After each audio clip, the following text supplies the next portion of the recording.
shit. So loud.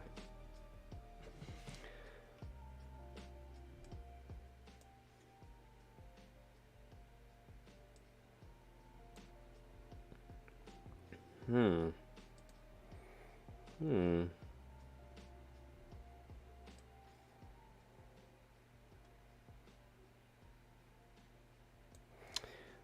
Uh.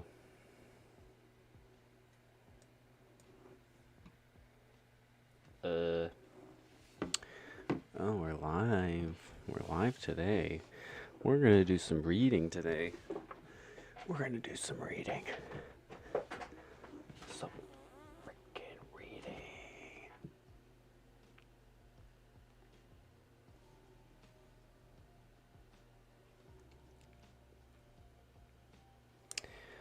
We about to do some hardcore motherfucking learning. Hardcore learning. How do I turn this off? Let me fix my lighting.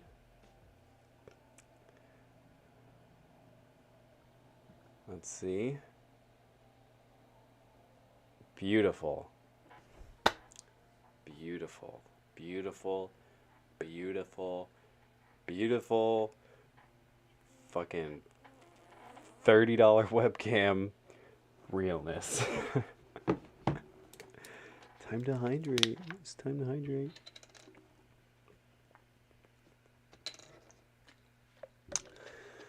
Yes. Yes, yes, yes. I love it. I love it. I love it. Okay. That's up there. Cool beans. Cool beans. Cool beans. Cool beans.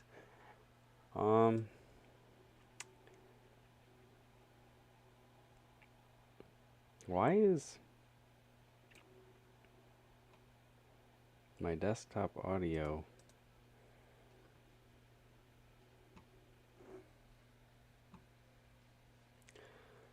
what is wrong? What is wrong? Okay.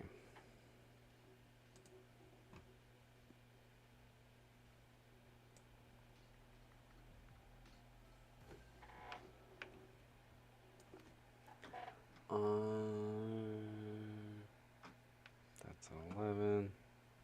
I'm going to turn the mic off for a second. Just a second.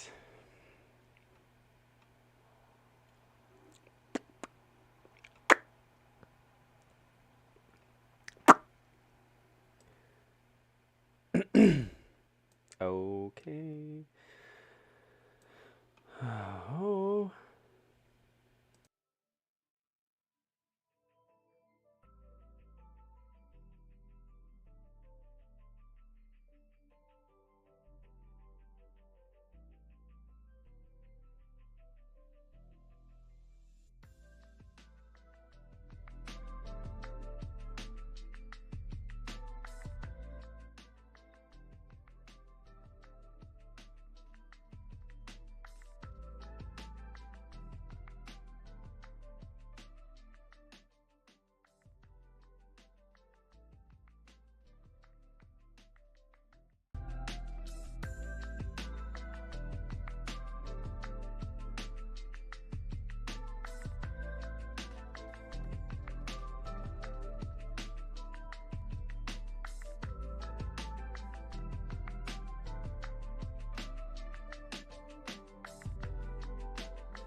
Yo.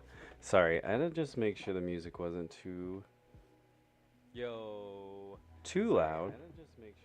Too loud. Whoa, shit. Jesus Christ. Ah. Is that what my voice sounds like? Is that what it sounds like? Is that what my voice sounds like?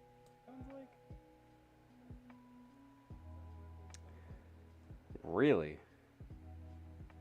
I feel like it's not showing me the representative audio. Oh, there we go. There we go. USB mic. All right. All right. All right.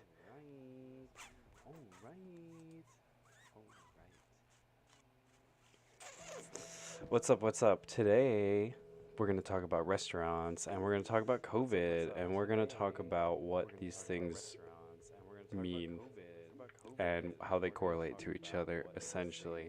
It's going to be a bunch of nothing conspiracy oriented, just going over a lot of different things. I have a couple articles pulled up, and I'm just gonna go through them basically, and kind of read and get some talking points because I do want to see what other people have to say. And why is my stream lagging right now?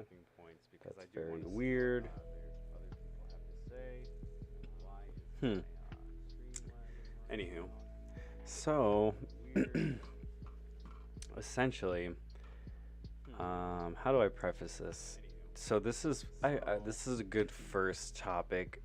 Well, not a first topic, but like a first title topic because I don't feel like people really understand what restaurant workers go through in general, and that's just not including a pandemic. But I'm where I live essentially, and where I work.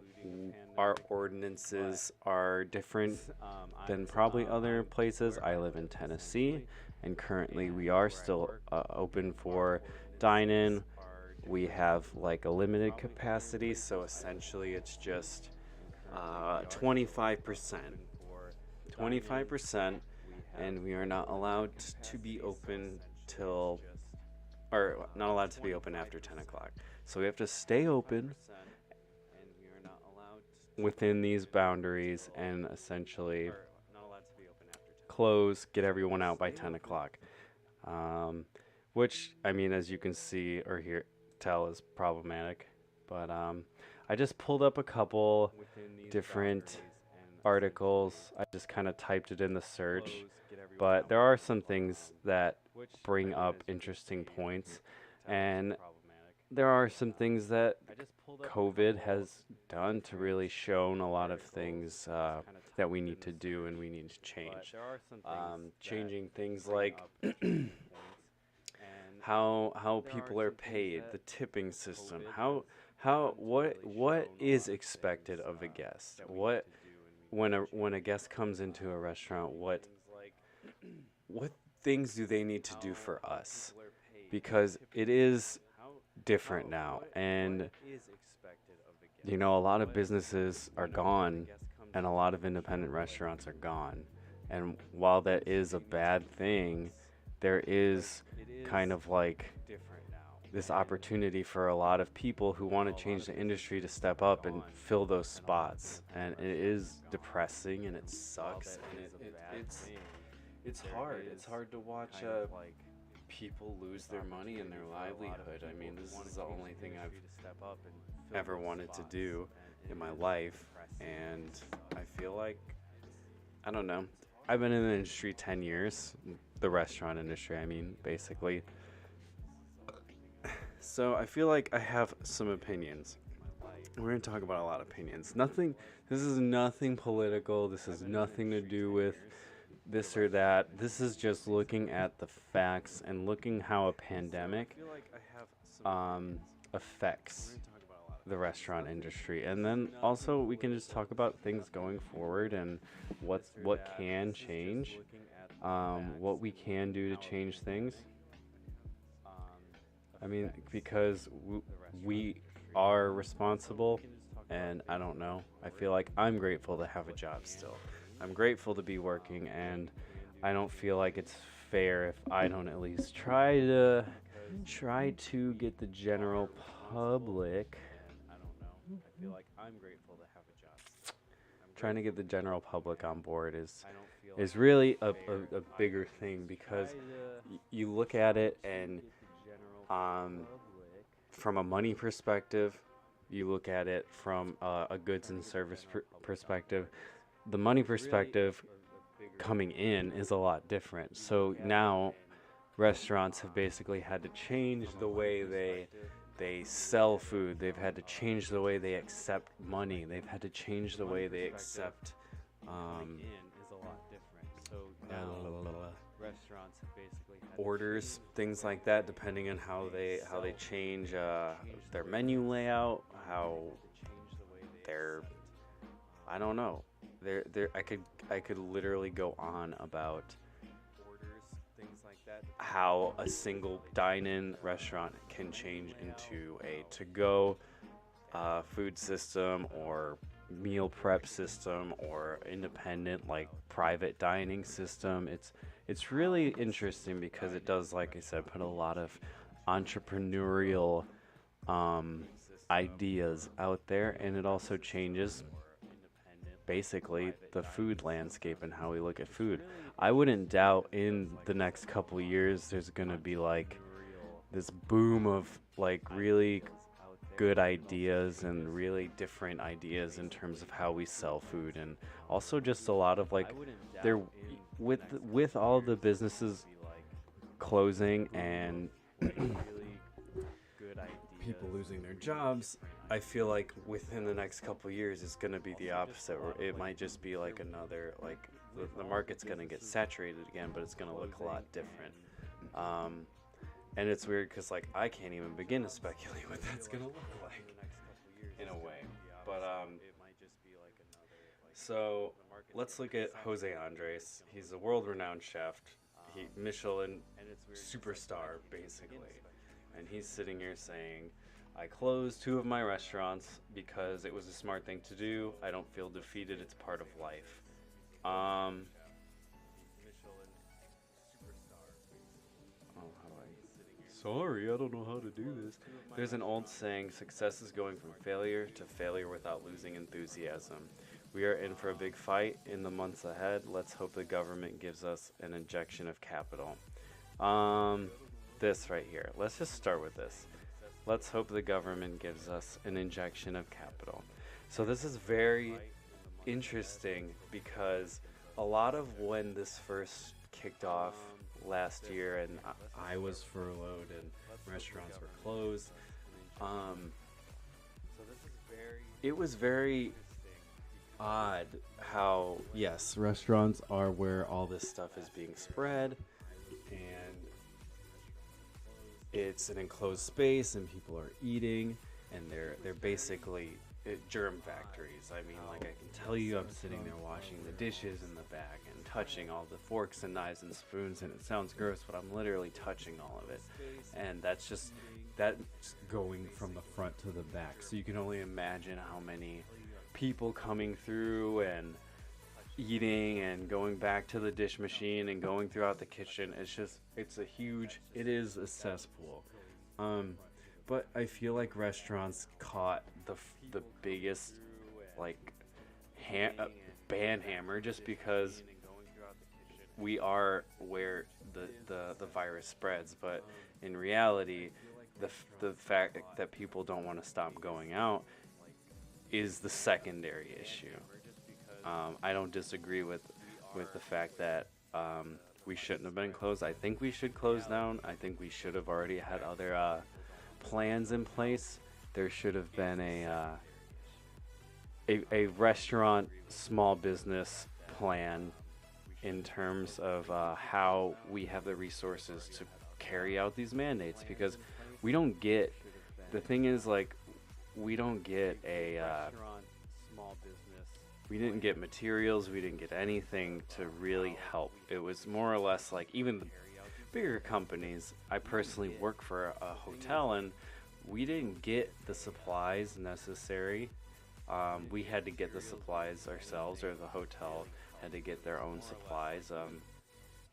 In terms of sanitary products, things like that, like the spray guns and everything.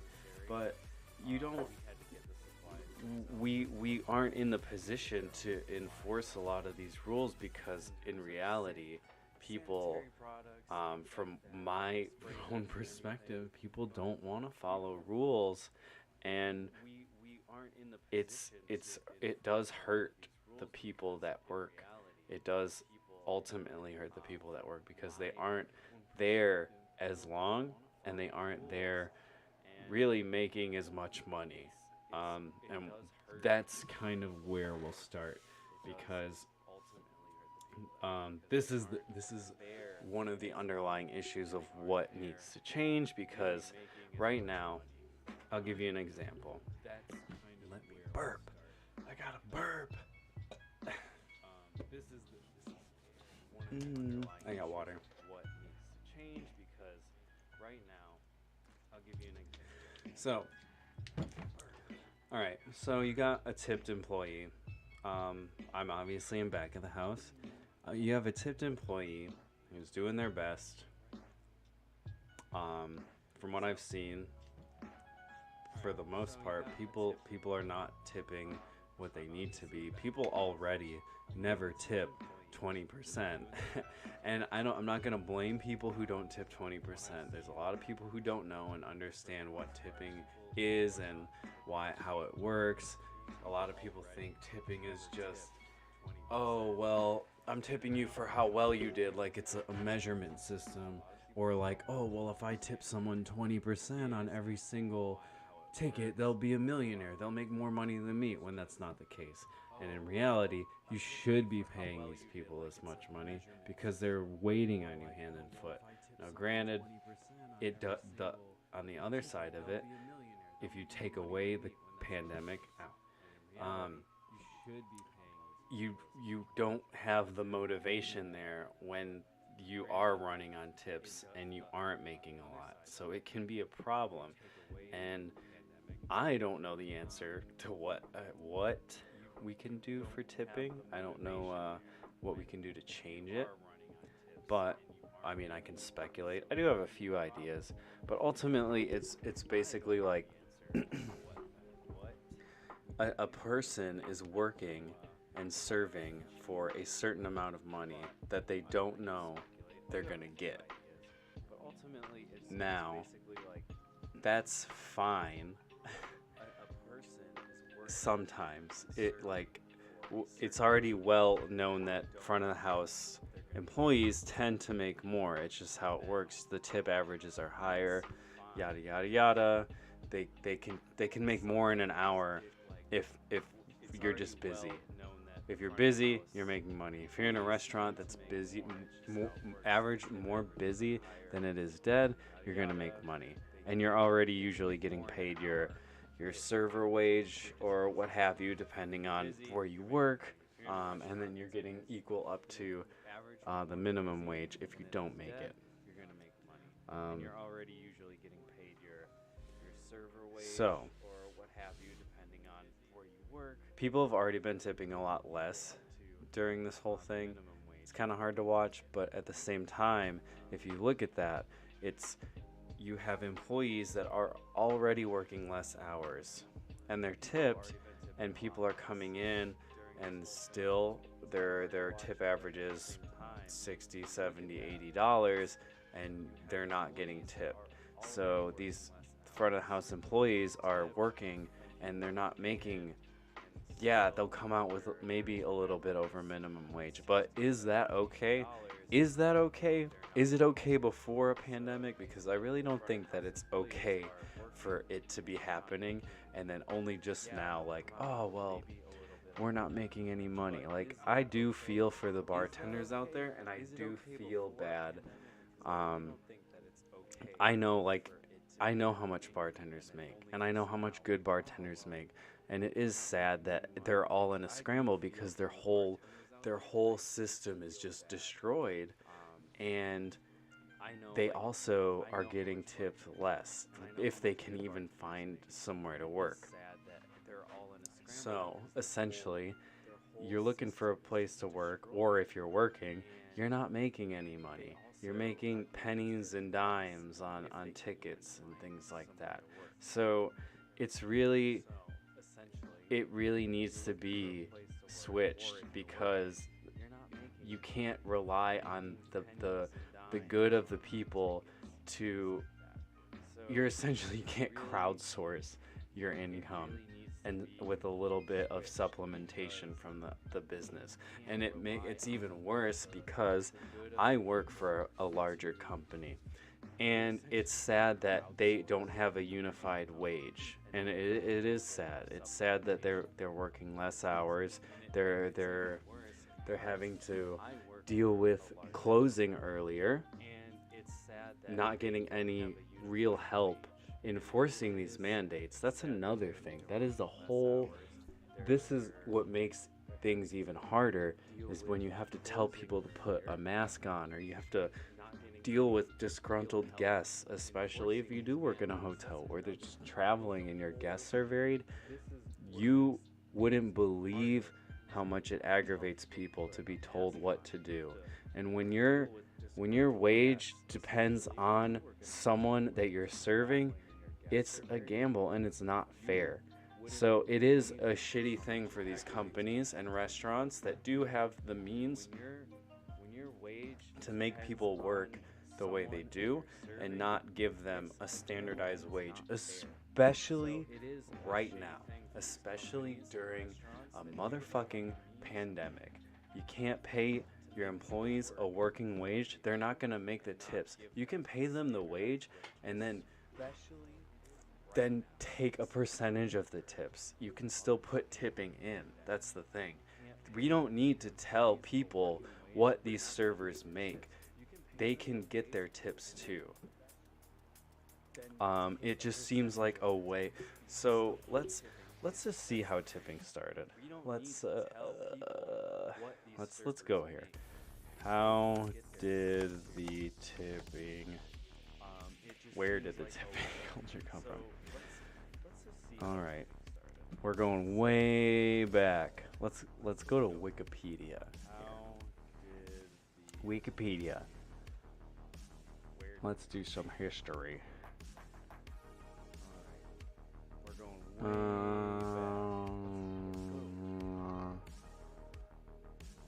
It began in the 1600s, so it is archaic.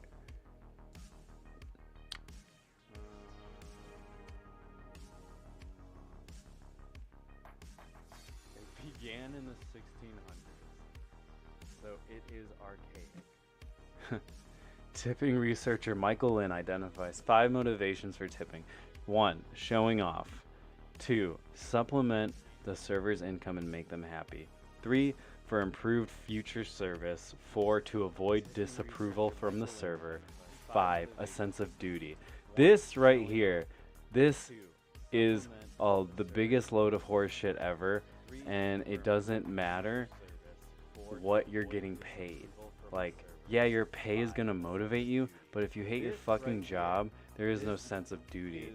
You're gonna just not do a good job. And also, like, if you already know your tips are gonna be shit, it's not gonna matter.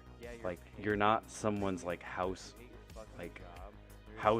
server or house chef or whatever. Like, you're not like working for a single person, and even then you'd still get paid a normal wage. So this I've heard from both sides, oh well, it helps competitiveness because you're gonna want to have to strive to do better, blah blah blah. And it's like, if you want to make money at what you do, you're gonna work hard for it, and you're gonna have that sense of duty. That just seems like a whole just load of shit. Sorry, this fucking mic does not want to stay where it needs to be. So essentially, you should already have that. That should be something that you're gonna want to do. Like I wake up, I'm gonna make sure all of my service is great today. I'm gonna make sure every guest has everything they need. I'm not doing that because I know I'm gonna make money for it. I should already know I'm gonna make money for it. Like if your service is on point. But oh god. Oh my god, I have double monitor going on right now. So what ends up happening is this is well, let's just go up the list.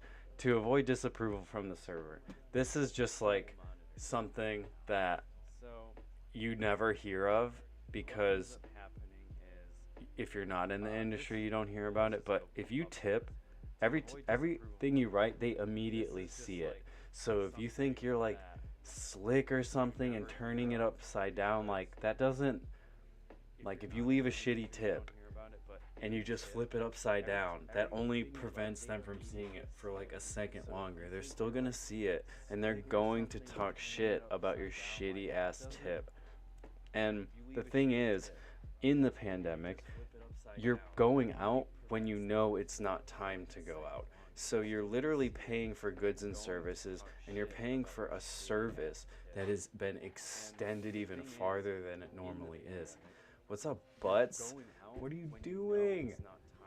What are you doing? It's been a whole week. It's been a whole week. Welcome, welcome. Basically, just been talking about the tipping system. Tell me what you think about the tipping system and how you think it could be better for employees. Because right now, with the way things and how they're going, people aren't making the tips that they need and are at the mercy of guests who already aren't really like they're already not inclined to give money. They're not inclined to put out that extra wealth and spread it. It's more or less it's very hard to watch actually. Thank you for the setup. It's just I took a lamp and I made like a little light blocker and then basically just kind of turned the little thing vertical just because I was gonna do some like computer reading and stuff.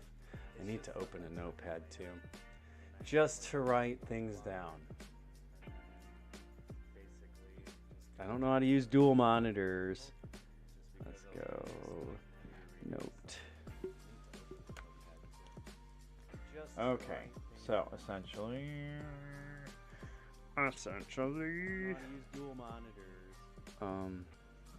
No. What am I doing? Help. Help me. Help me. Oh my god. Stop. What the hell? Okay. Help me. This is. Oh my god. I need big brain. I need big brain.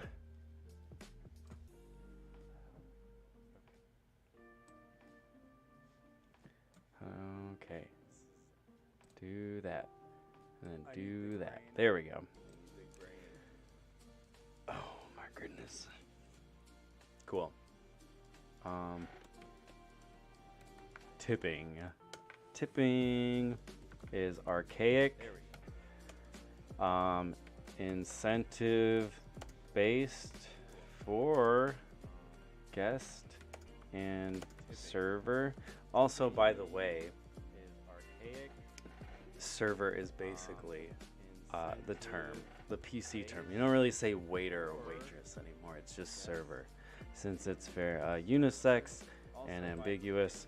I'm basically just doing a talk about COVID and how it has affected the restaurant industry, but in a more like organized fashion and in a longer talk format. I'm cold. It has affected the restaurant industry, but in a more like organized fashion and in a longer talk format.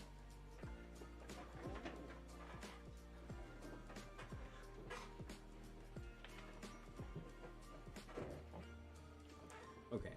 So, yeah, so I've just basically been talking about what needs to change, and at the same time, what are the issues that have been brought to my attention. So, yeah, so I've just basically talking about tipping, what needs to change, and at the same time, what are the issues that have been brought to my attention. So, yeah, I got that good lighting now. Basically talking about tipping. That's a good idea, actually. That is a good idea. Yeah, I got that good lighting. I like that. I like that a lot.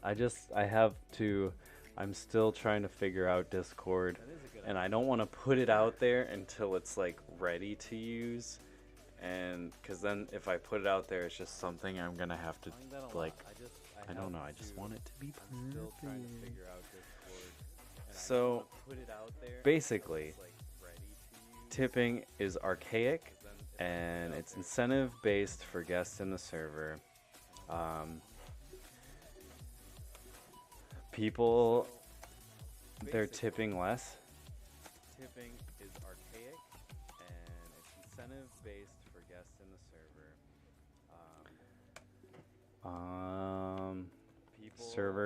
Servers and bartenders are basically. I can't spell. I type very slow.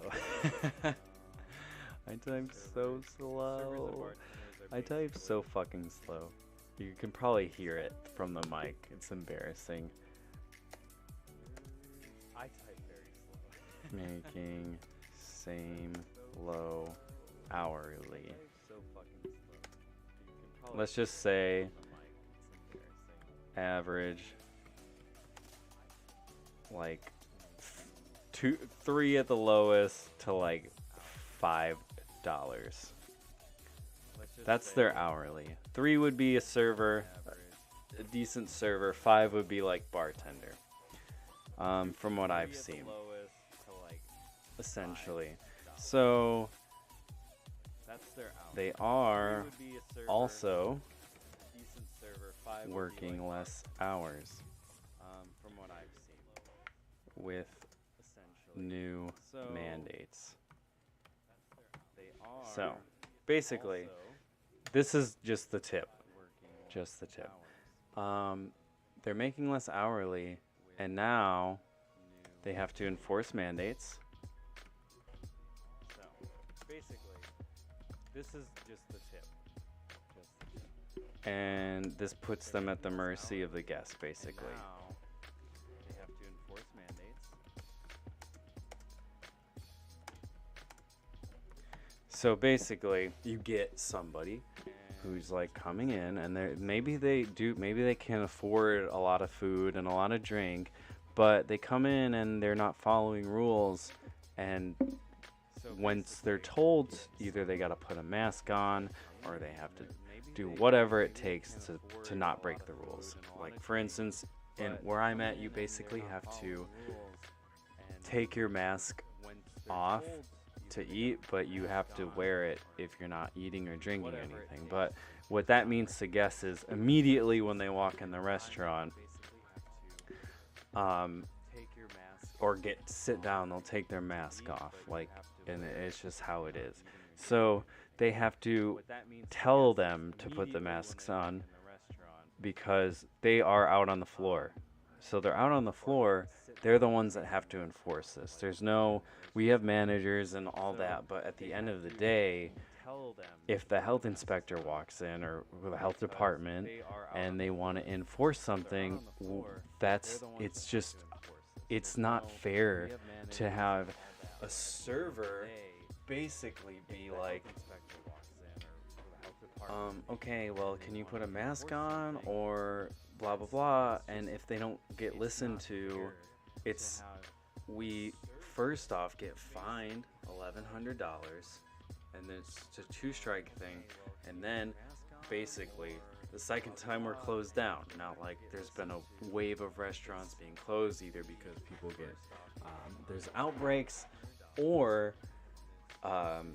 they're not following the rules and they're being outspoken about it. And it's I empathize because it is my industry and it is something that I care about, and I also at the same time want people to be healthy and respected and respectful. But here's an example. So we basically at the beginning of this, when everything reopened, restaurants only can be open if they have food sales that exceed 50%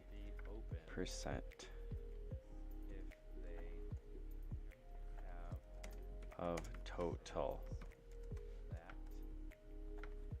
So that basically means like they didn't reopen bars. Restaurants were allowed to open, but there was a lot of pushback because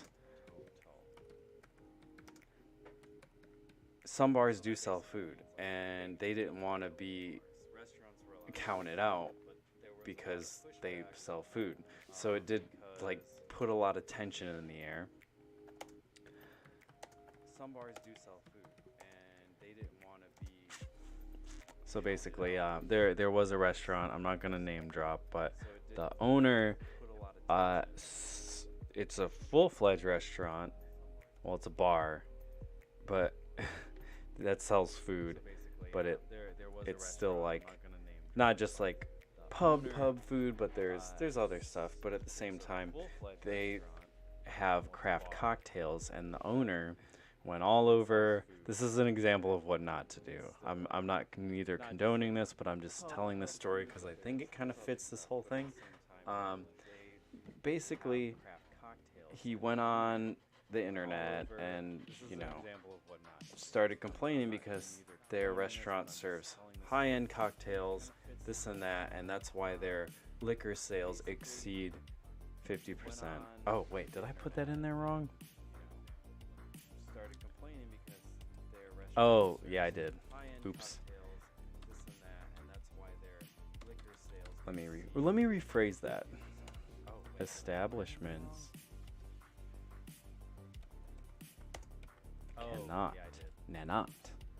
cannot be open if liquor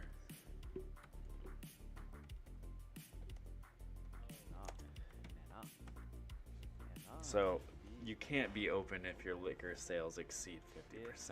It was basically a way to say that bars can't open without saying bars can't, but like kind of putting a governor on it.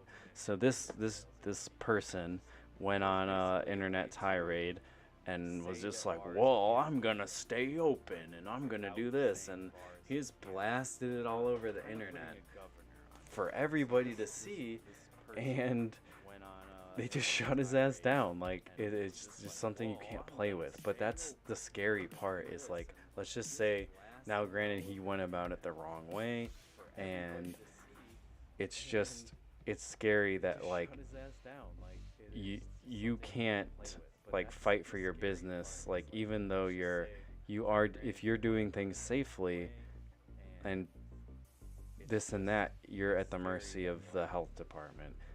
But the thing is, people are still gonna come in. Like, the guest doesn't really give a shit. Like, not that they're like ignorant, they just don't give a shit what the health department thinks. They don't care. They just care if they can go in and get the goods and services that you're offering.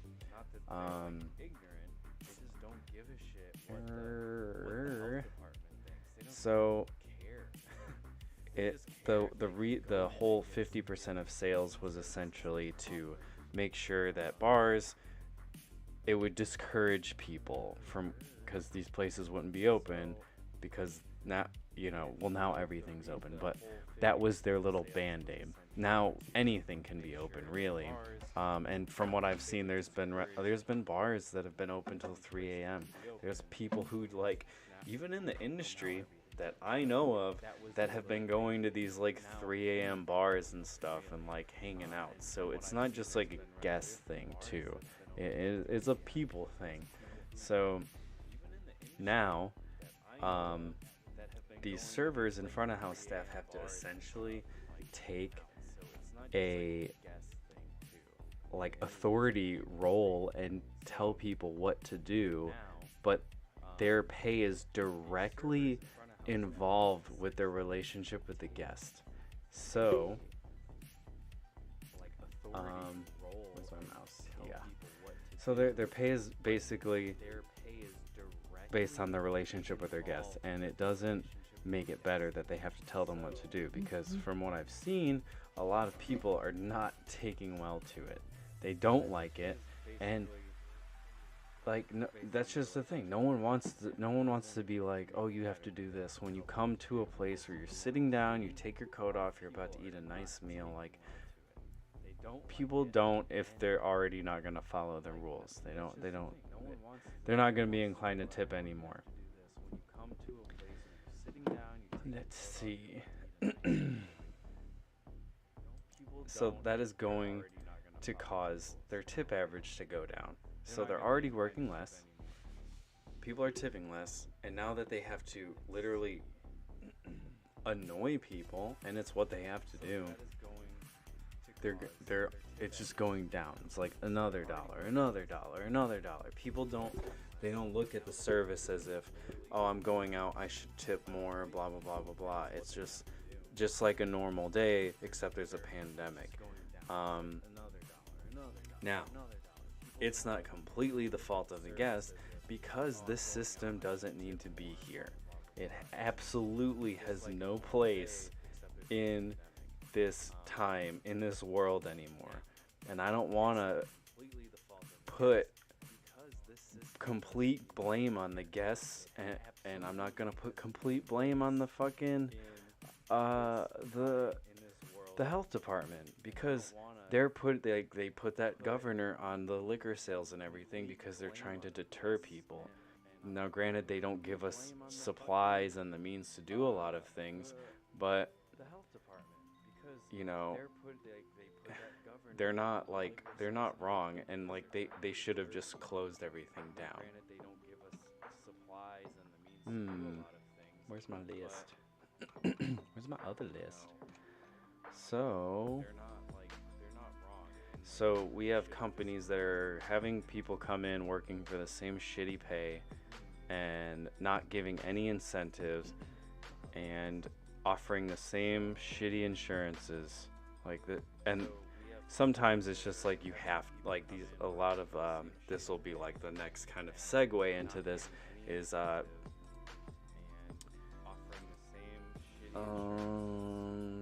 me just put a note here.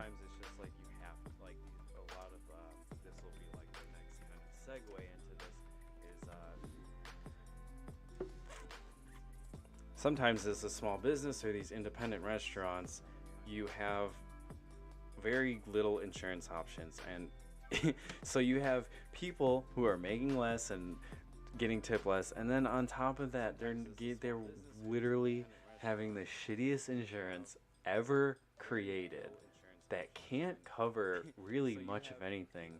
We have to get COVID tests every freaking week, every time you just catch wind of someone getting it around you or in either if it's a restaurant next door, I don't know. It's just like we're expected to go to the doctor, and my COVID test, it costs money, it costs me money. So that's with my insurance, and not only are these restaurants and big companies who oh, we care about our employees. We care, we care, we care, we care. But they don't. And they don't want to offer these options, and they don't want to pay their tipped out employees a little bit more. I'm not even asking personally for my own wage or salary to be raised. I don't care about that because that's not what's going to keep the restaurant industry afloat. I mean, hell, cooks make less than front of house anyways. It's just the first time in history. Hello. Sorry. I have like this dual monitor set up. So, yeah, there's no incentive. There's absolutely no incentive for them to really care. They're already hurting, and they already don't. It's defeating. It's so defeating to come to work and then basically be like, oh well, I might get COVID. Like, and like, what if you did, and what if basically you were not okay? So not only are you at the highest risk of it because you're in there touching all the dishes, you are basically just a fucking cattle. You're a cattle. So it all of those things combined just make these companies look very bad. And I'm not, I have worked for independent restaurants and people that, you can't always offer the best insurance, and you can't always give employees the best benefits, but you can in the times of when shit is hitting the fan and things are going wrong, you can offer people something to help them. It's not right, and it's not right to not be able to have those means and just be like, oh well, we'll get through it. That doesn't work anymore. And it's disparate, and it's not right to assume that people are going to want to put in the effort time and time again every day just for the fact that, oh, things are going to get better or whatever, the vaccine is coming out. What's up, Tiny Ox? Sorry, my chat is separated.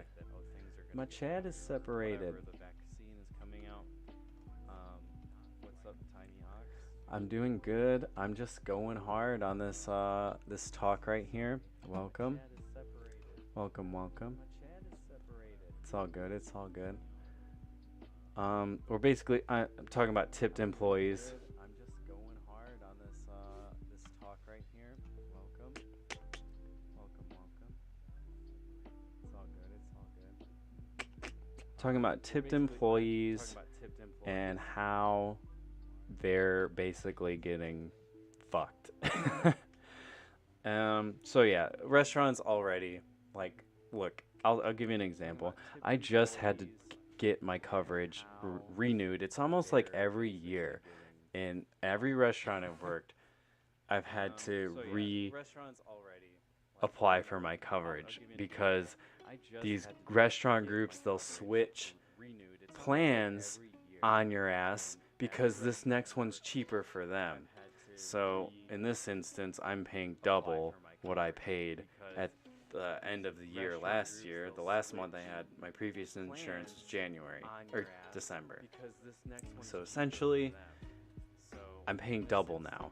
Why? And I'm sure in a year it's going to change to another thing. And it's really not fair because I'm having to reapply for coverage and this and that when it's already not that great. There's no incentive for me to really want the insurance, and ever since they don't make it to where you have to pay if you don't have insurance, people just don't accept it. Like, I should have waived my coverage and just hoped I don't break my fucking leg, because you never really know. Like, in this industry, you just really pray that you don't get sick. And that's another big fucking issue. Is a huge issue, because you shouldn't be like, well, I don't know, should I spend the extra 70 for this shitty little bit of coverage that doesn't even give me like prescription benefits or anything like that, or should I just bite the bullet and just not get sick and not break my leg, for fuck's sakes. Here's a little article piece in Bon Appetit. I'm in Tennessee, and it's basically saying you have to adapt or die. We're an old school restaurant. We didn't do online. I know half my customers by name. Now you're telling us we can't get near them. I said if we don't go online quickly, we're gonna die. There were nights I'd stay up till 2 a.m. on this computer trying to figure out everything. It took 30 days, but now people can order food through our website.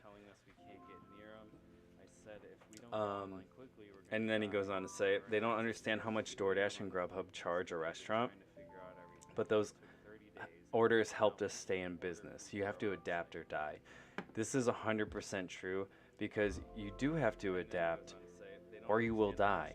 But the thing is, those systems implemented to help you adapt don't help you make money. DoorDash and all these places, whenever the pandemic started and people were here, let me get this out here. Let me get a new line going so that way if anyone comes in they can basically catch up. So basically, adapt or die. Restaurants, I'm sorry, I type very slow. Restaurants have to change how they serve food. That's just a general talking point. They have to change how they serve food, and now they're at the mercy of what do you call these food delivery services? Food delivery service apps, I guess. And they take a huge ass portion of oh my god, where is my mouse? How much does Grub? Yeah, let's see how much they take from the restaurant.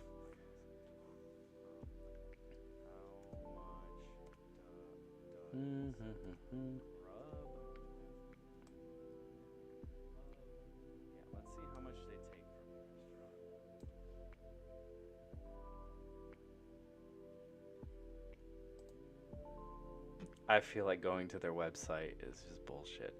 But, you know, like all these, they're all the same pretty much. And they're going to make a profit. When this pandemic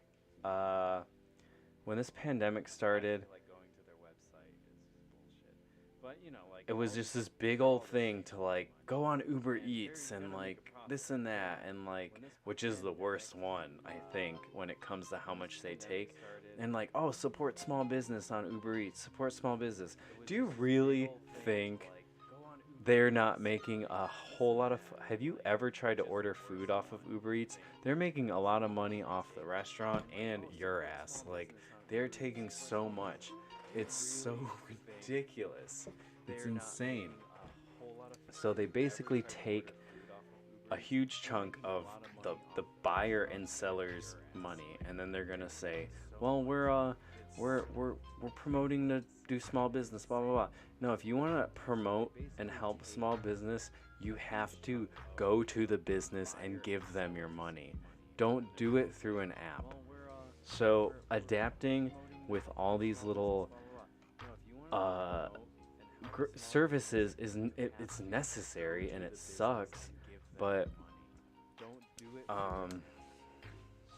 adapting with all these little let me tell you. Yeah, they're taking this money and they're turning around and saying it's helping us support small businesses. Yeah, it's literally getting them money. Yeah, people are able to order food from there, but like that's a middleman. It's kind of shady in a way to promote an app like that. So they're at the mercy of the food delivery service apps because like it's the easiest and most convenient. That's a middleman. It's the easiest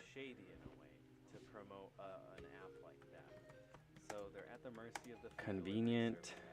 How do you spell convenient? Set up.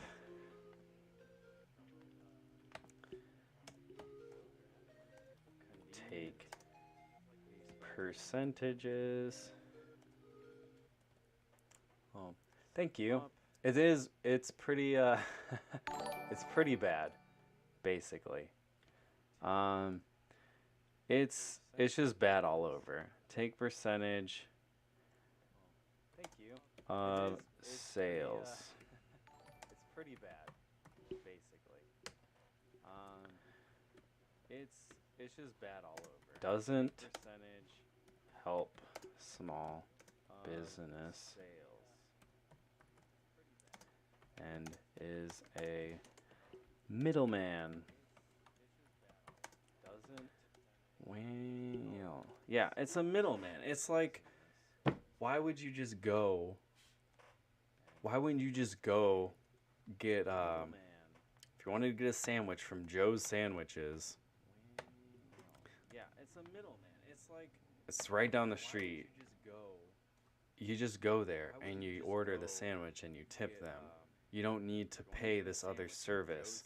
So when all this started, it was just kind of like really, really fucked up. And maybe I'm just like crazy, but it was just fucked up that like someone stepped in, and it is like they saw an opportunity and took it, but at the same time, it's kind of just ridiculous.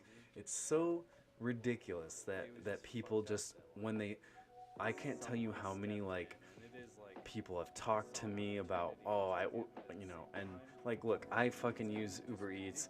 I do the same shit, but like, I do it out of convenience. I know I'm gonna spend a shitload of, like, if I order something that's like $20 for dinner, I know I'm gonna be paying like 15 total, like with the, or 15 total for like the delivery and all that, and that maybe not including tip.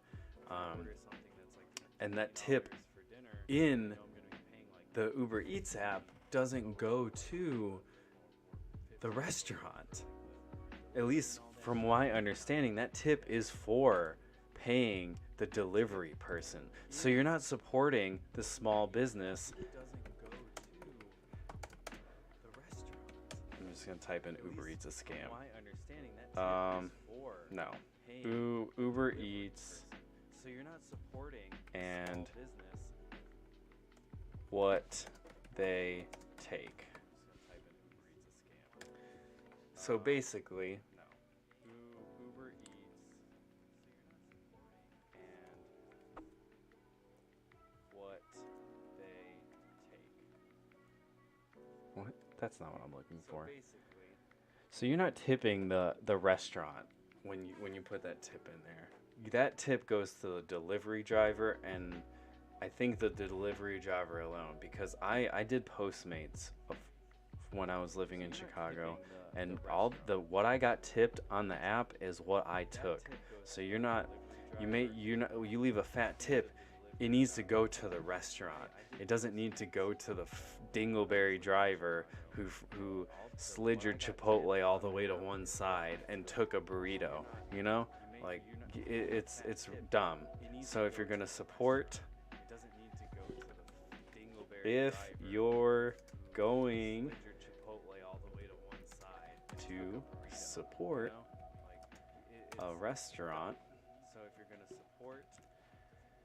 buy from them directly.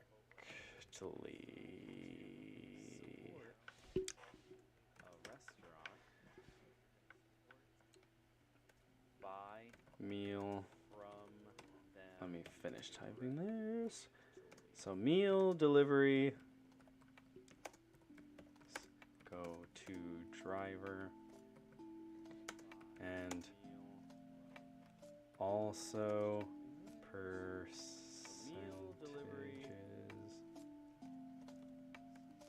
I am a bad speller. Are taken from sales. Yeah, so that's just a whole, yeah, that goes along with the adapt or die mentality.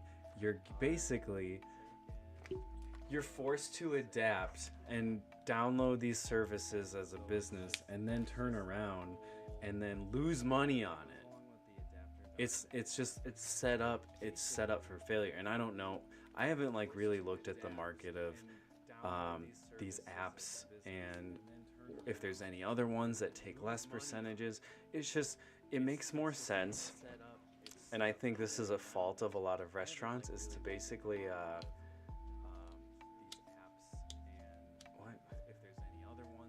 it's basically, it's up to restaurants to create their websites and build them out. And like, that's why a lot of I get so heated about a lot of this stuff, but there are wrongs on both sides. And what I'm trying to point out in these talks, like from here in the future, especially if it's business related, you need to set yourself up for success. You need to have a contingency plan. You don't want to have to worry about Uber taking 13% of my sales and then not getting tipped on top of that. Because guess what? Like, that's less money you're going to make when you can literally just walk in the door and pay for it in tip. So if I open a restaurant tomorrow, I want to have everything set up to where I can be self-sustaining and take my own orders. And a lot of it has to do with convenience. They want to push that. It's all there. You get the app, it shows you everything, and it's just like, it's just there. And it's so hard, especially in this day and age, to like get somebody to click on something or go somewhere else and navigate. So they're capitalizing on this attention issue that people have. That's like why people leave during ads in Twitch streams and YouTube videos, because they don't want to have to do that. They don't want to have to deal with it. Like, that's literally why I don't put ads, or I'm not even sure if I'm gonna put ads if I can have an affiliate status, because I don't want this information to be like lost, or someone to click on this and then be like, oh, well, there's an ad. Like, it just sucks that like you're kind of pigeonholed into this. And it's the same thing with restaurants and basically having to accept the fact that they're gonna have these Uber Eats, Caviar, Grubhub, DoorDash, like they're all the same. And they do deals where there's like sales and stuff, and it's like restaurants don't have sales. Like they don't do like sales where you can, like, okay, well, depending on where you go, if it's a chain or there's a coupon involved, but let's just say a single restaurant owned by a few people, they're not gonna be like, oh, buy one get one free every other week. Like, those deals are exclusive to these meal service providers, and they're taking more percentage from that when they do these sales.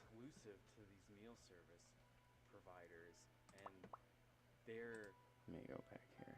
Taking more I'm thirsty. Percentage from that when they do these sales.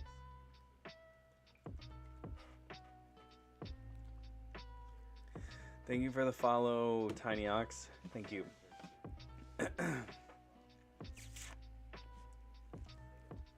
So yeah, this guy's literally in Memphis. Literally my neighbor.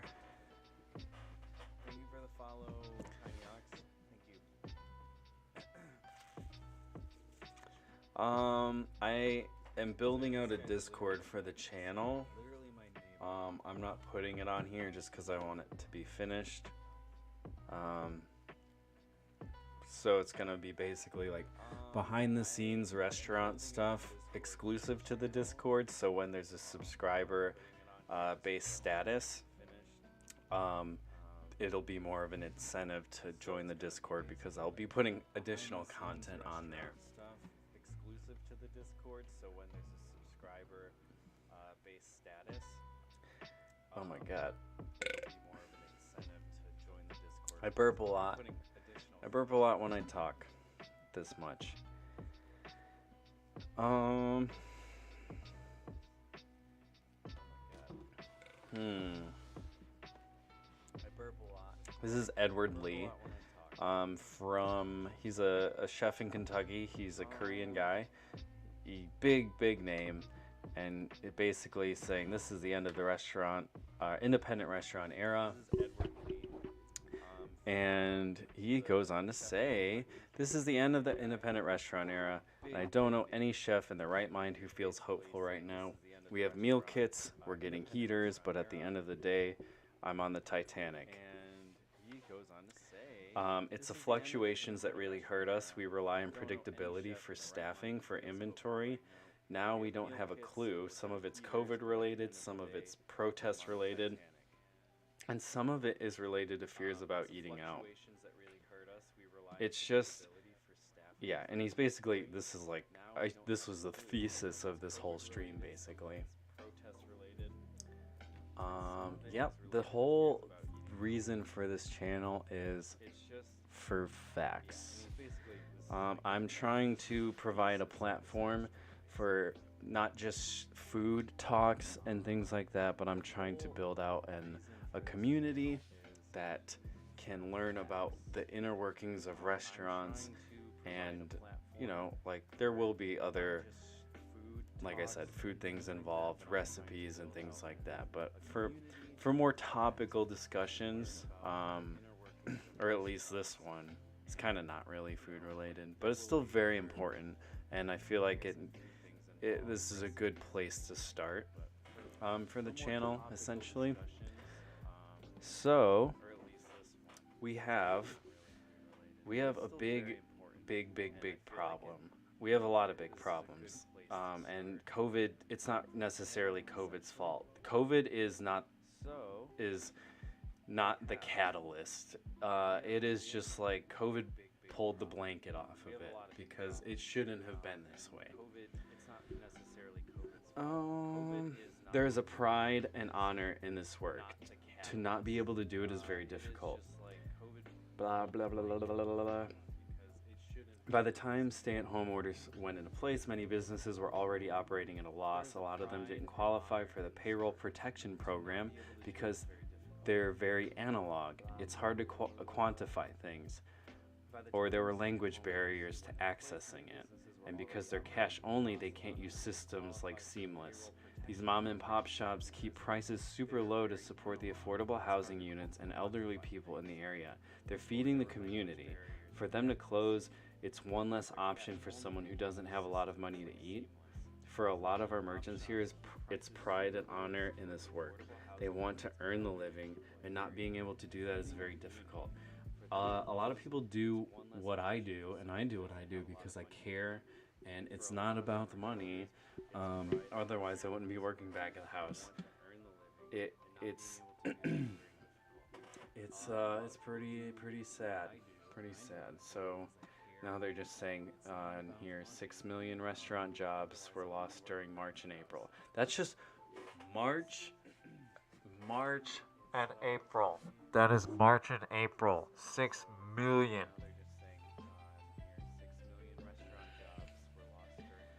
Makes me tired.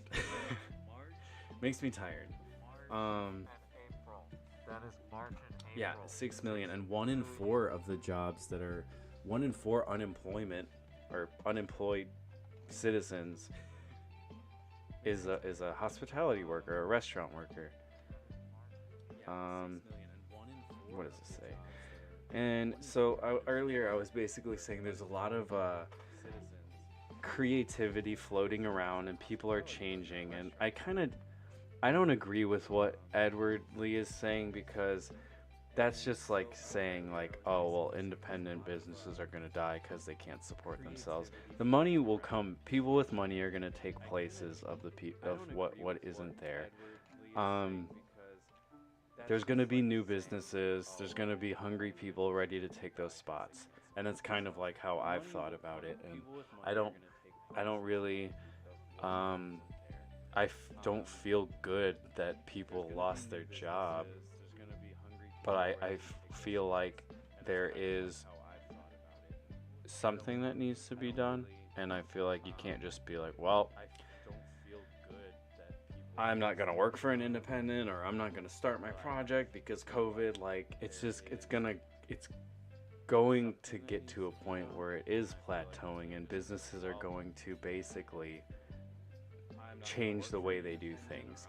And it's those changes that are going to help us basically, I don't know, like, do things differently. Pay employees what they need to be paid. God damn, like, can you just not?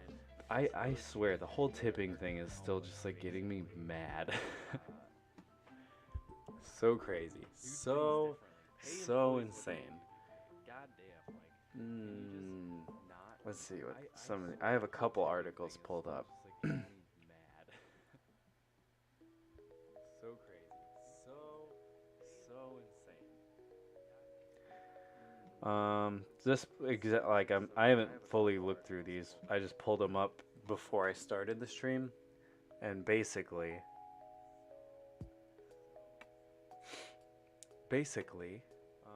this person, Lena Sereni, from Detroit, said she was furloughed for 3 months during the shutdown. When I went back to work, I was running the entire pastry department by myself. I felt so burnt out.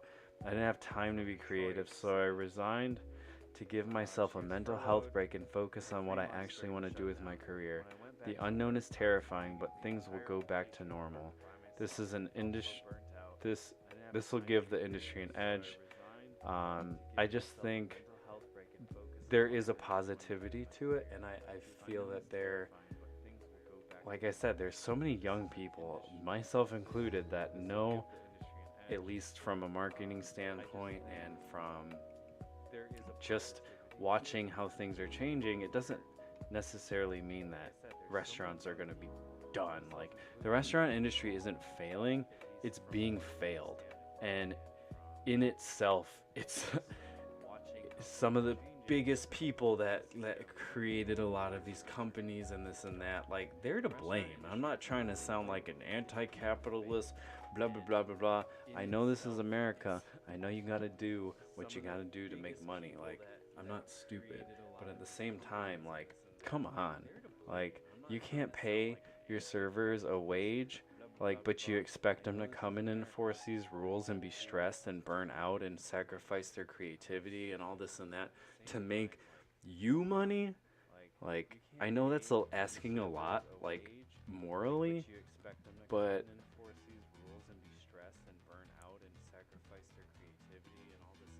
yeah, the government said right here. Let's put it. Oh God.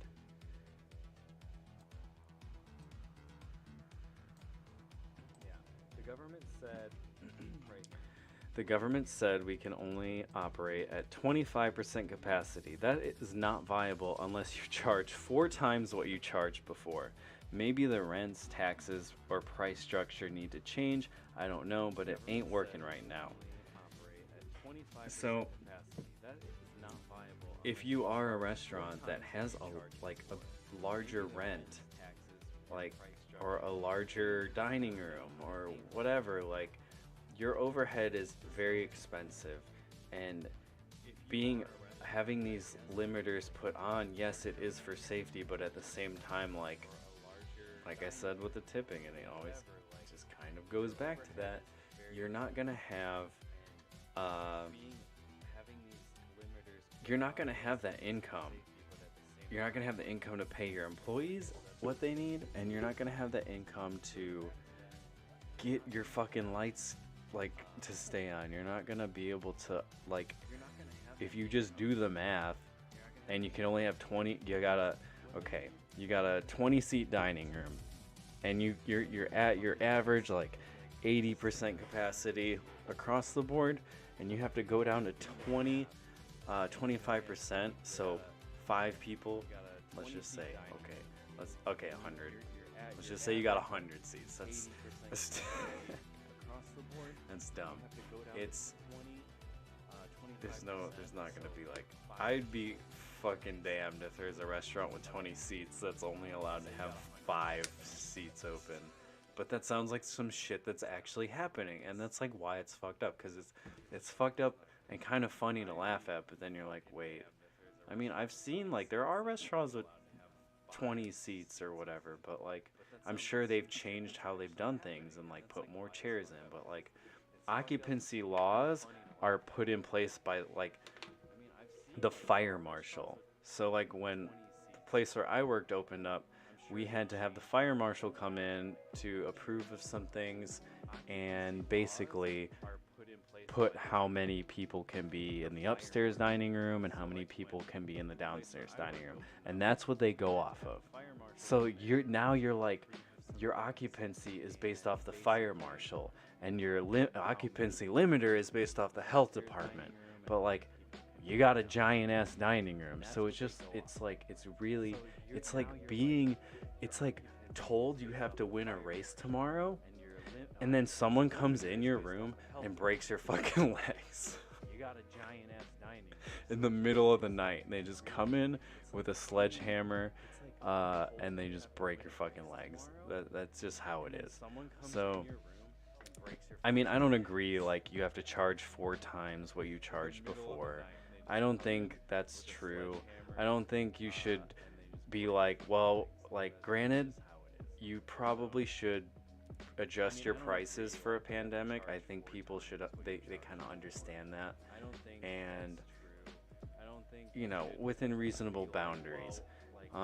But no, you don't need to be like jacking up prices like that, because then it's just, you're no better than, you're just falling into the same mindset, or what it's not gonna work. So yeah, we're over here trying to guess what's going to happen. We're putting our heads down and working.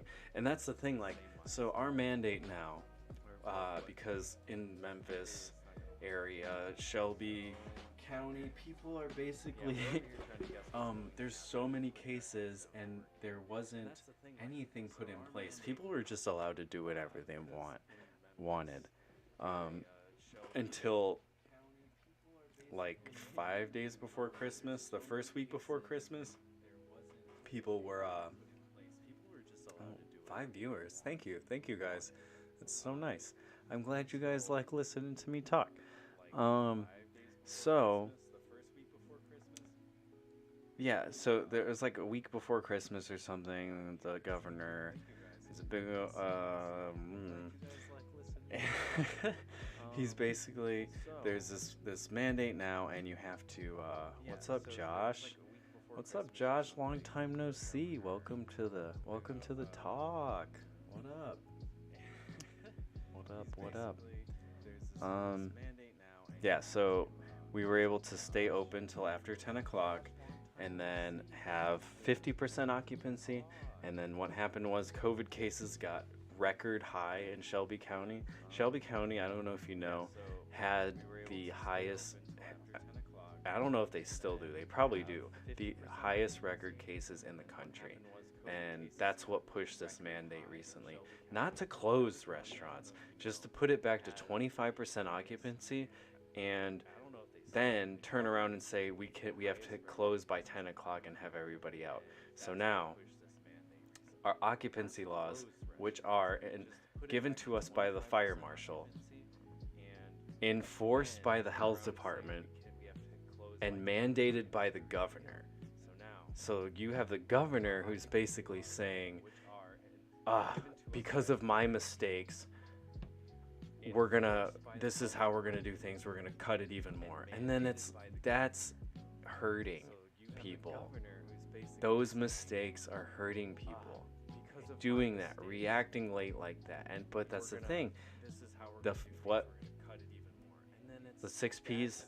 What is it? 6 P's? Prior planning prevents piss poor performance. Like I said about basically having your own delivery options ready and services ready, or pickup options ready, like instead of going through these apps and not not being like at the mercy of these occupancy mandates that are just because of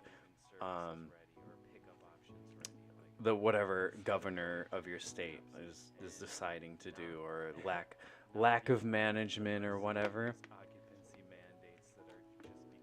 So now we don't know what to do. It's going to be the 28th of January, I think, when they're going to take a step back and basically be like, all right, so should we keep doing this or should we stop? That's just how it's going to be. And we don't know. Like, we're just guessing. Like, and the thing is, we still have to prep and we still have to make sure shit's ready. But like, they could just be like, we're closing down. And then that's just a waste of money.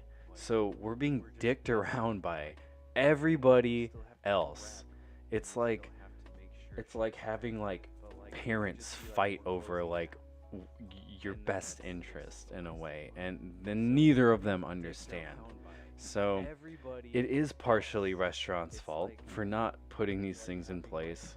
But like I said, there's plenty of blame to go around. Plenty of fucking blame. So it is partially restaurants. This lady, I agree with this. She says, I'm on team burn it down and create something new. Chef Irene Lee of May May in Boston. Restaurant people are used to throwing themselves at a problem until the problem goes away, but the situation we're in is not one that can be solved with more hours or work. Exactly. I mean, we are making money, and that's what we need to do, but this isn't something that we can really control.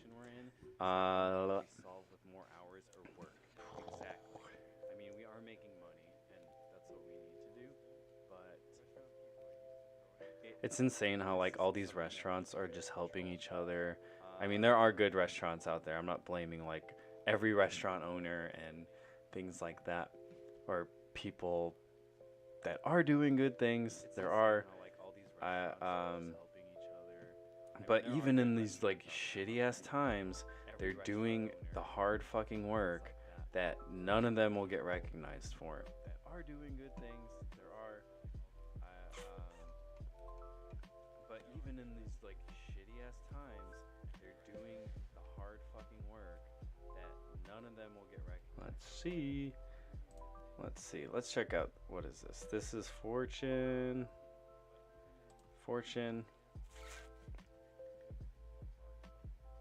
Oh, this is David Chang talk. Let's see. Let's check out, what is this? This is God. Oh my God. Don't you put an ad in my face. This is David Chang talk. So he basically says, and this is really important. He says, we are banks. We just don't hold on to the money and collect interest. We are the banks that bring it in, and we immediately send it out to a variety of things, from florists to bankers to purveyors to farmers to employees. Yeah, we don't, just because a restaurant, unless you're a Michelin 3-star restaurant and you're pulling in $200+ meal tickets and things like that, you're just not gonna get. You're not going to get the money and the capital. You're not going to be able to save that capital. And whatever capital you're getting, you're slowly and slowly and slowly building it up. You're just not going to get. You're not going to get the money and the capital. You're not going to be able to save that capital. Damn. Whatever capital you're getting, you're slowly and slowly and slowly building it up.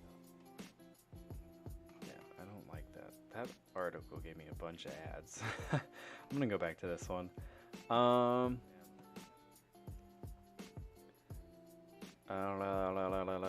So we basically have to do a lot of things. Like it's really important that the younger people in this industry like really understand, because this is gonna weed out the people that don't really care. Like, it's gonna weed out the chefs that this isn't the industry. Like, if you don't care about the industry, you will not make it. Like, unless you're just a lifer. And like, I know people need a job, but at this point, there's a lot of people that are leaving the industry because it is tough, even before a pandemic. And it was tough for the same reasons that I've been talking about. I know people need a job, but at this point, it's hard to go to work every day and then like put the same amount of energy into everything and prep and not know that we're not going to be told to close. It's hard to go to work every day and then like put the same amount of energy into everything and prep and not know that we're not going to be told to close.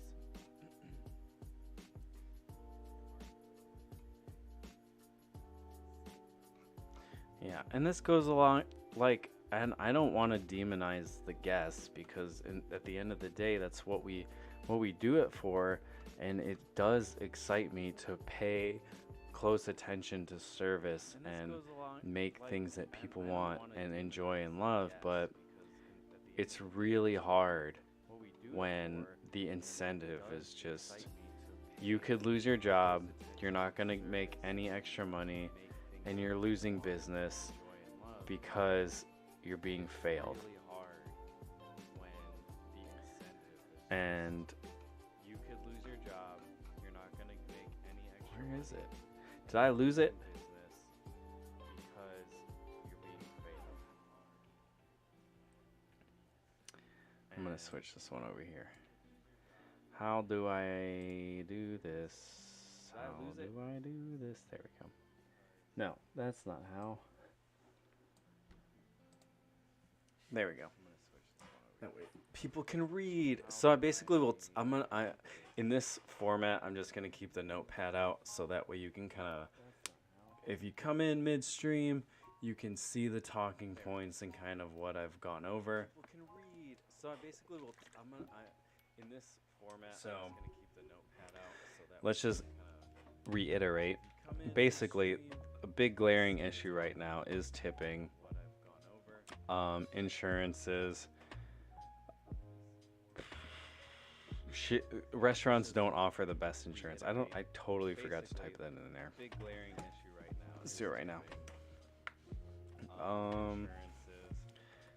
Employer. Restaurants don't offer the best insurance. I totally forgot to type that in there. Let's do it right now. Is almost. It's gonna sound very harsh. It's almost always hot garbage. Now, it doesn't mean that it's the fault of the like I said, there are small businesses that do try to provide that coverage for employees, but it's just the only coverage they can afford. So there's a lot of issues here that aren't just the restaurant, like it is partially the healthcare system, and it's just like everything's packaged and you blah blah. It's ridiculous. So it's not necessarily It's just like everything's packaged and you blah blah. It's not the business owner's fault. It's not necessarily.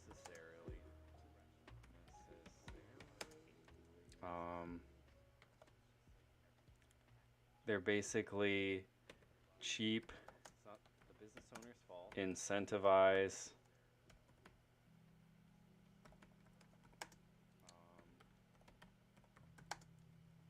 They're basically cheap, incentivize,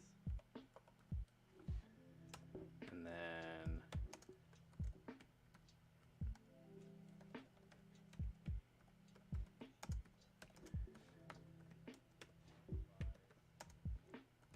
it costs more for the employee. So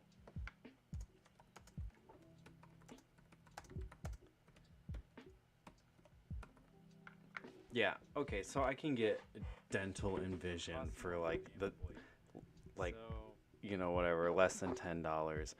But they give you these PPO options and they're all pretty much the same, and they only differ by like their coverage capacity. I mean, I can't really like pull up my insurance. That's just something I don't think that is that's a pretty private thing. But what I can what the hell? How do I get my mouse back? There it is. I don't think that is outside of the vision and dental.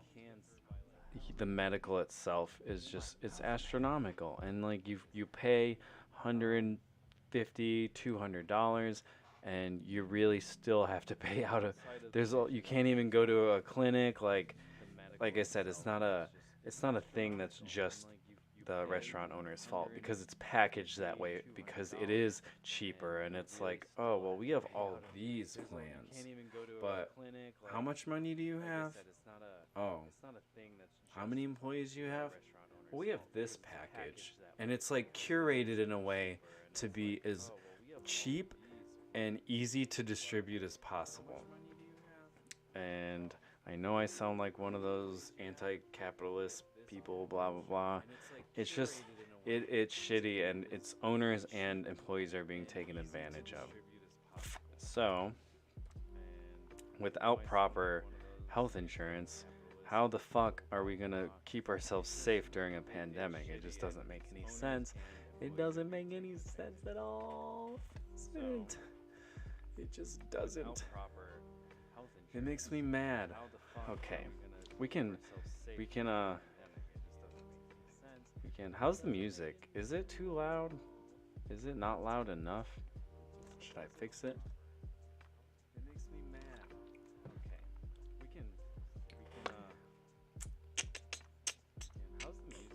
Is it too loud? Is it not loud enough? Should I fix it? Let's see. I'm trying to.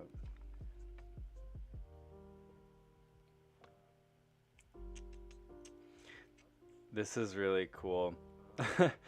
I love just the rhetoric that restaurant people use, cause like I don't know, like my favorite thing about being in the restaurant industry is like I can say whatever the fuck I want, I can do whatever the fuck I want, because at the end of the day, like here, Courtney Poitras of the Red Rooster in New York City, regardless of what's going on in the world, it doesn't change my circumstance. I'm a line cook. I still have to make money and provide for my family. I don't have the luxury of being scared or staying inside and complaining. Fear is a rich man's game, which is true. Like I said about going to work and then just not knowing if I'm gonna get COVID, or just, you know, who knows? I get COVID and it's really bad and I have to go to the doctor's office or something. Like, I don't get to worry about that because I'm me or other people or whoever. You're either working paycheck to paycheck, or you're not working paycheck to paycheck, but you're not getting paid a lot, and especially not now. Like, I don't get to call in. Like, I have to get my COVID tests, and I just have to go to work, and I have to put in the same amount of effort and do the same amount of prep lists and everything, and try to sell like the same amount of food at the same time.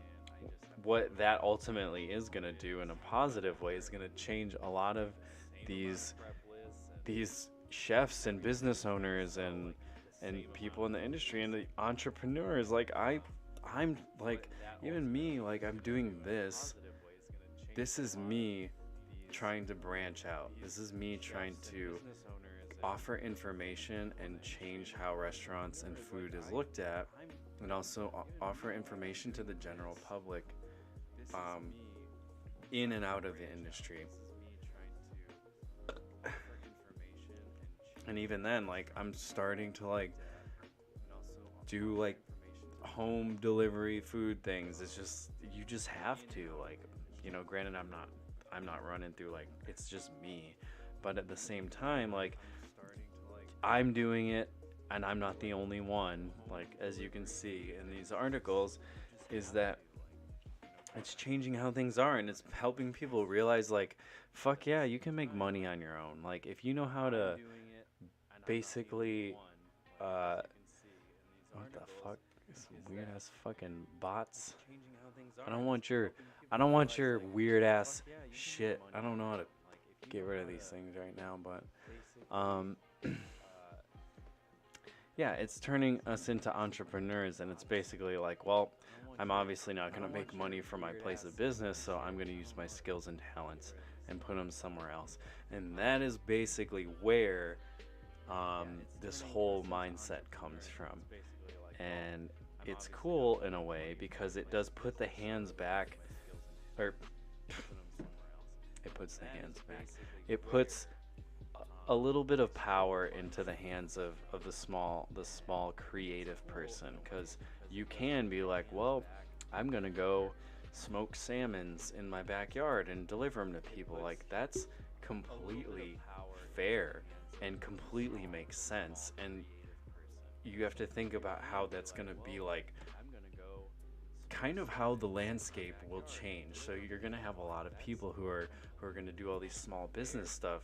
So yeah, all these restaurants are going out of business, and but at the same time, it's like all this empty space that's there. Not like physical space, but like same thing with Twitch. Like when Ninja left and all these people left, and it's like it just left so much. So many viewers are still there, but it just left so much to be desired for the platform.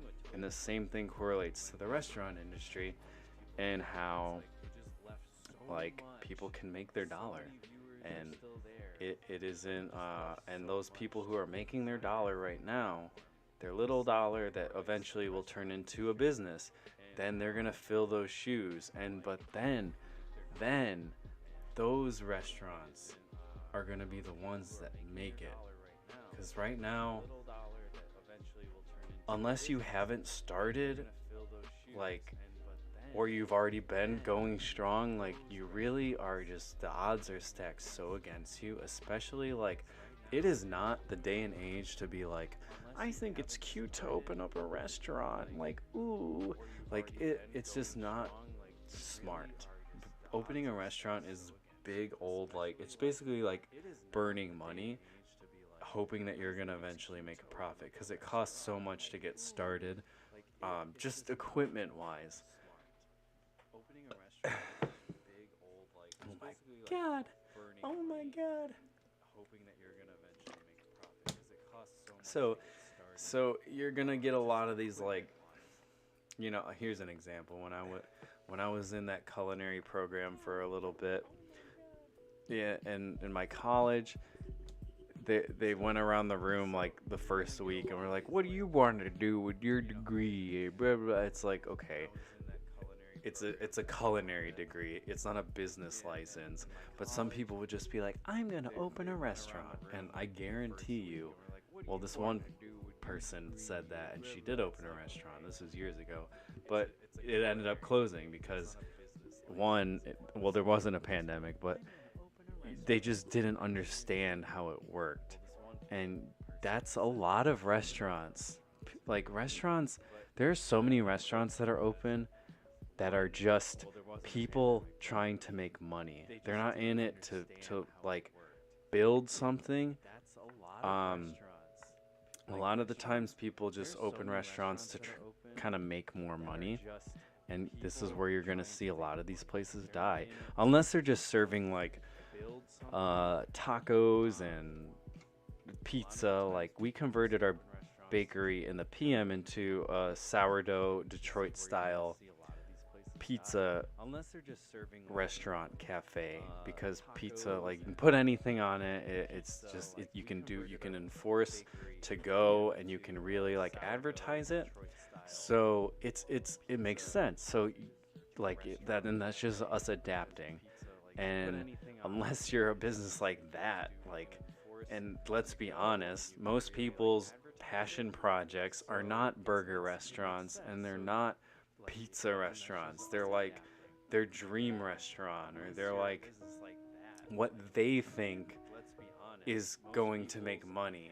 And in reality, in business, people have sometimes a false idea of what they're like. Maybe I don't want to like discredit people, but like they just don't understand the market, and they don't understand that you just can't, like, people will not just come unless you're paying attention to everything. They're not going to come. And when I say pay attention to everything, I mean look at what's going on. Look at everything that's going on at any given time.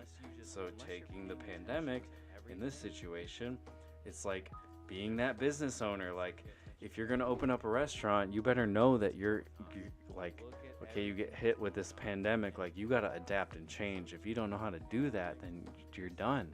You're fucking done. Being that business owner, like, if you're gonna open up a restaurant, you better know that you're like. We're seeing resourcefulness and resilience and letting go of things we've been holding on to.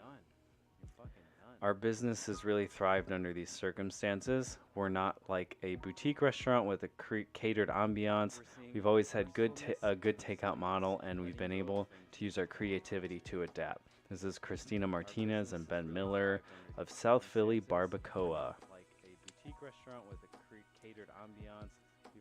Casa Mexico and People's Kitchen in Philadelphia. 3 restaurants. Through World Central Kitchen and community partners. Where?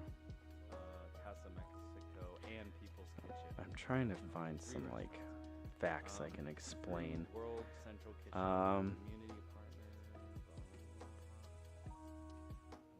partners. Haha. We're going to see an awful lot of independent restaurants close. There's going to be hand-wringing followed by a burst of creativity in 2 to 3 years when the rents are cheaper. There's a young energy out there looking at the whole landscape going, wow, I cannot read, or my glasses are dirty. Holy shit. I'm just seeing commas where they're not supposed to be. Looking at the whole landscape. All right, let's see. So we need to change this. It's time for the kind of abuse that happened in restaurants to end, including the disparity between what the front and the back of house make. That will all be reconsidered, and we'll come up with a new American model of how to run a restaurant in an equitable way that can only be a good thing. That is my main goal in my whole fucking life, by the way, I don't want a restaurant as much as I want to get this shit changed, because a restaurant isn't just a chef. There was another article I read where it was somebody had said, what is it? I'm trying to remember the title because I might be able to search it. They basically, the title was something like the age of a chef-driven restaurant is over. And it was basically pointing out, like, before, a chef would be the creative blah, blah, blah.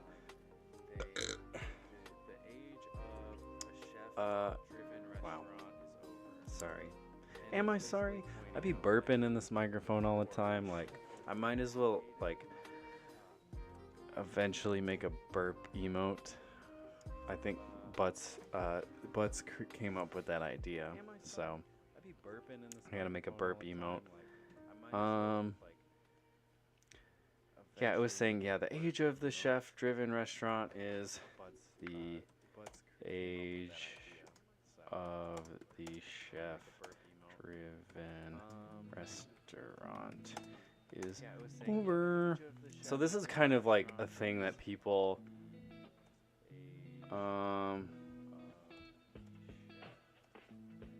these aren't.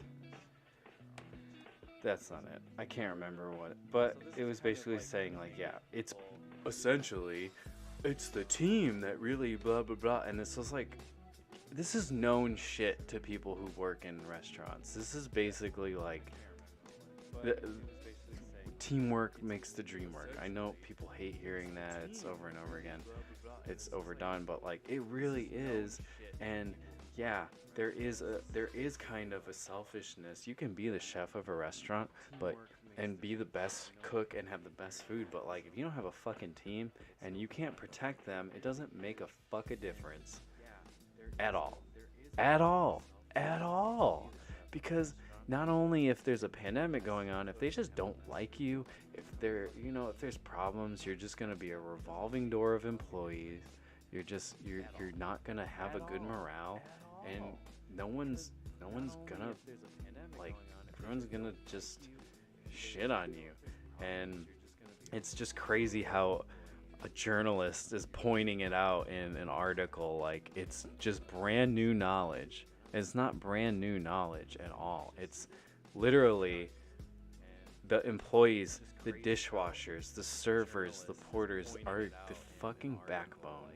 And there is a disparity between the front and the back of the house. Do you want to, like, it sucks to be a cook who works overtime for only $12 an hour and day in and day out wears the same clothes every day, gets to overhear a server on a Thursday night complaining about only making $400. Like that, I can't tell you how many times I've heard that. And it's not that those servers don't deserve it, but it's put this mentality in their head that like now they're deserving of that because of the system that's already in place. And it does fucking suck to be like, well, I'm, I've been in doing this. I literally have worked. I worked from fast food and made it to Alinea.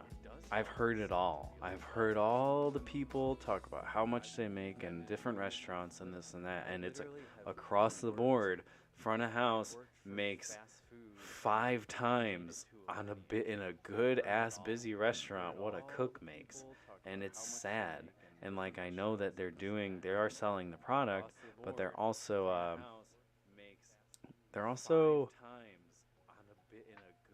people in the back. There's people in the back that are they're making the food. They're washing the dishes. They're doing a lot too. And if anything, the pay should be equally distributed. Sorry, I have to keep looking where my mouse goes. I have to. So. That was gross. I was just chewing on my finger. But yeah, that just sucks in a morale way. To just hear that and be like, oh, you only made $400 on a Thursday? Like the most untaxable income if you're just in the average where I guess if I were to look at my payings for hourly in the past, if I average it, it'd be like I'm making $150 a day before taxes. Where I guess if I were to look at my like payings for hourly in the past, what average it, it'd be like I'm making $150. So what's that? That's at 15 an hour? Really? So you're gonna take home like 108? I don't know. Probably you're gonna take home like 100 and that's at 15 an hour. Really? So you're gonna take home like 100 and I'm not doing math right now.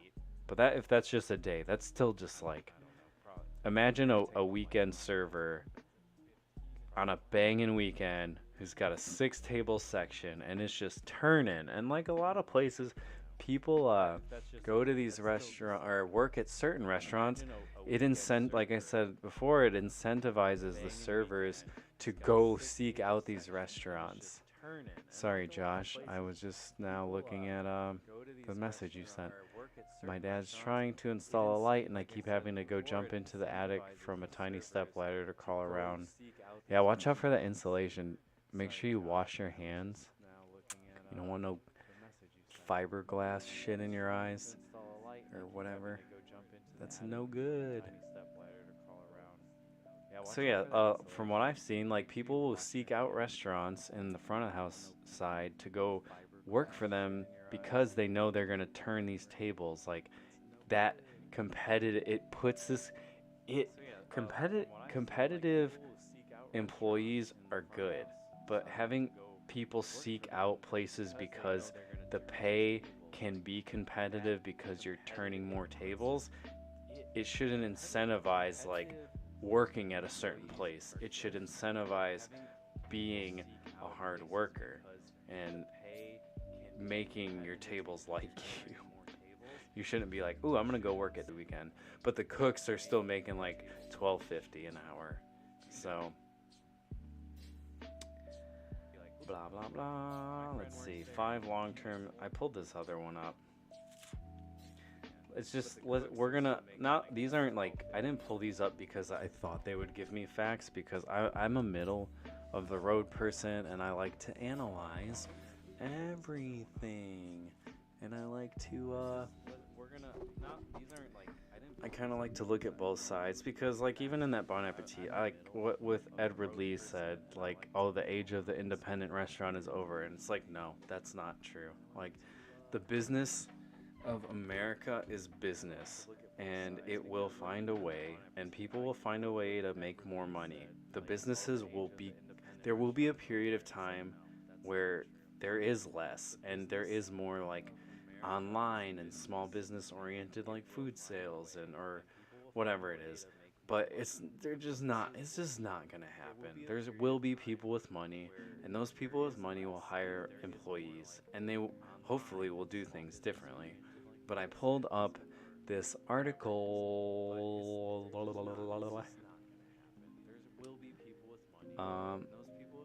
and it's titled this is The Wise Marketer. Let's see if this is any decent information. So it says 5 long-term effects of COVID-19 on the restaurant industry. And let's just look at the headline or the titles. Dining will shift online. On-premise versus off-premise dining.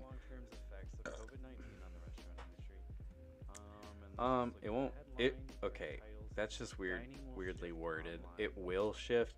I don't think it will shift. It is shifting, but it's more like, it's not shifting. Shifting implies like, this is one way and then now it's gonna be this way.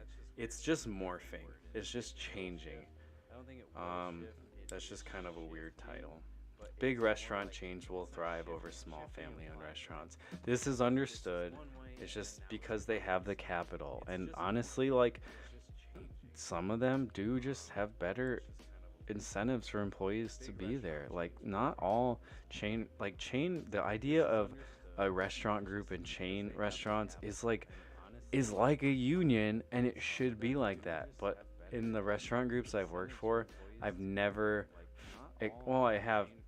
I think when I worked for One-Off Hospitality, I felt that way. I felt good about it, but that's just few and far between. They're taking a giant hit. But like, even within that group, like, there's just stuff that doesn't get paid attention to.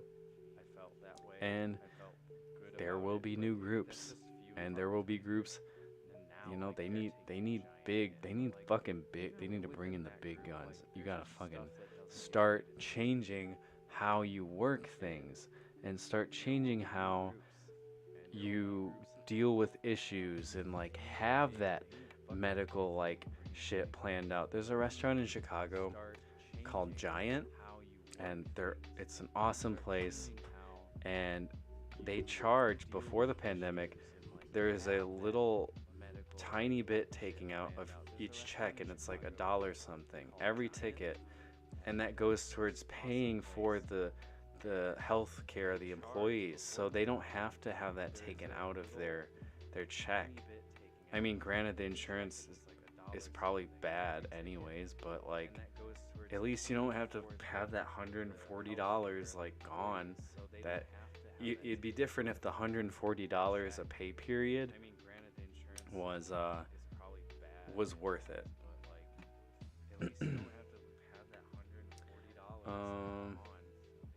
Menus will be, this is number 3. Menus will be rethought and re-engineered. This is interesting. So as the restaurant industry learns to adapt and evolve amidst the ripple effects that will be felt long after COVID-19 is gone, menus will see a number of different changes. For one, shareables might be a thing of the past for many restaurants because the threat of the pandemic is over, people will still be reluctant to share their food. This is wrong. This is wrong as fuck. There's not, people don't care. They don't. Like, if they're going out to eat, like, people will still be reluctant to share their food.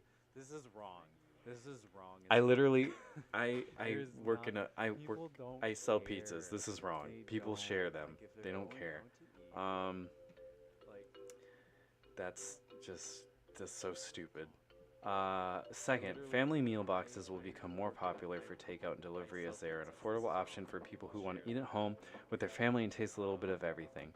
This is interesting because you have like Hello Fresh or like Blue Apron or whatever, and they're kind of the same thing, but they involve cooking. But like, it's pretty much like everything's cut up for you. And should I scoot over?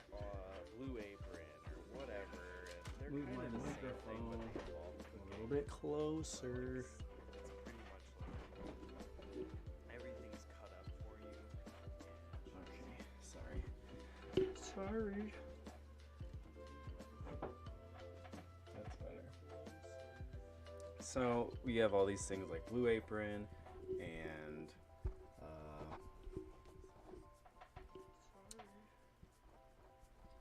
HelloFresh. All the shit's cut up. It's like fucking outrageously expensive. And if they didn't do good before the pandemic, let's see. Let's look at their stock. They didn't do good before the Yeah, if they weren't doing good, they're not doing good now. It turns out when people want convenience, or when there's a pandemic going on, people want convenience. So it's definitely down. Let's see, Blue Apron. Okay. What the fuck? Alright, well, this is not an incline right here. Do not, here I have a mouse, I don't know why I'm doing this. This is not an incline. This little shit right here, this is not. This is, I don't know what's going, and this is projected. What is it gonna be? No, this is, you don't even look at this. You should never look at a market like stock, like, and just assume that what the projection is gonna be is true. Like, why is this the cost at 6 p.m. like in a no. And just assume that what the projection is gonna be is true. Oh, oh, this is one day. Oh, okay. I was like, what the fuck? Sorry.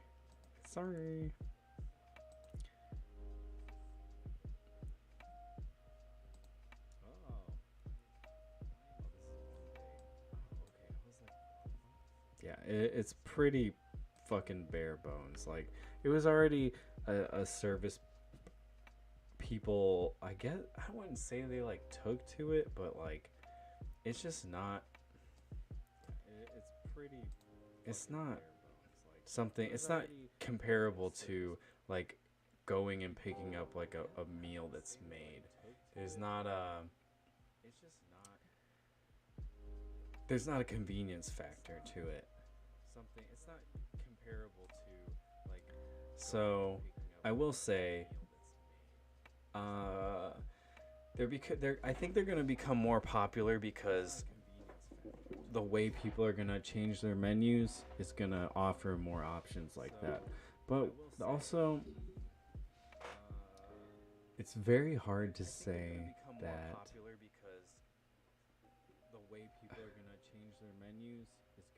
it's very hard to say that a restaurant is going to just make all of its money off of to-go food, or a lot of its money off of to-go food after the pandemic. You're going to make money on to-go food, but it's not going to just shake up how things are. You're just going to be more prepared, I'd assume or hope, to offer those options or figure out ways to offer those options. It's not going to just shake up. And it does right here. It does change how ordering is. It even changes how like things are put on the menu. You got to do more with less. And this is shown in a restaurant. You're already doing more with less, and you're having to look at waste and trying to figure out what to reutilize things for. So now it's putting people in a position to do even more with less. Um, this is another one that I just feel like is not gonna happen. Seating will be reorganized and communal tables will likely disappear. Um, so when SARS and MERS were a thing, like years ago, did it change how that happened? No, it didn't change it. It over time things went away and things went back to normal. Yada yada yada. I don't think I don't in America too. Communal tables are not going anywhere. They're just not. Like seating is only the way it is right now because of what we're told to do. Like to keep people safe. Like it's just not gonna stay like that because it's as the pandemic is already as bad as it's gonna be right now, and it's as bad as it's gonna be, and we are at the place that we're at with capacity limits and things like that. There's no way that they're just gonna going forward when things can kind of only go. I'm not trying to be like, oh, this is not a big deal, but things can only really go forward, especially with the vaccine coming out and everything. There's no reason to assume that restaurants are gonna be like, no more communal dining tables. Like, a lot of these restaurants that they get to dictate that. Like, people like to eat together. Eating is a very social thing, and it's people go out to be with people or go out to eat to be with a group of people in a way. So that's just ridiculous to assume.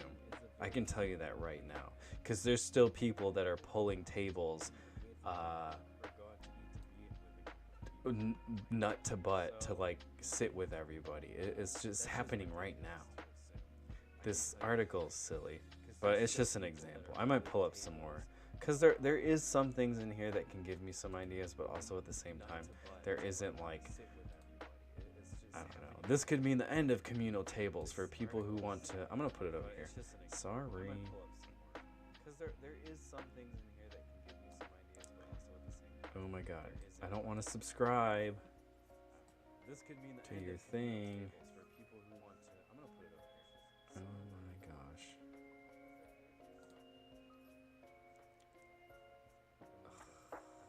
What happened? I don't know what I'm doing. Wah.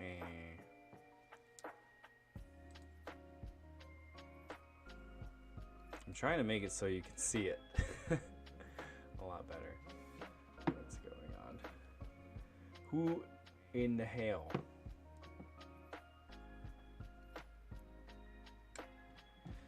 Anyways, let's see what these people are saying.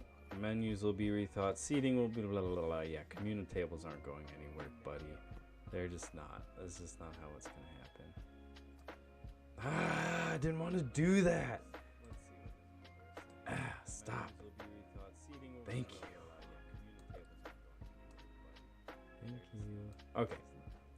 Let's see. Technology that minimizes human interaction will seep onto the industry.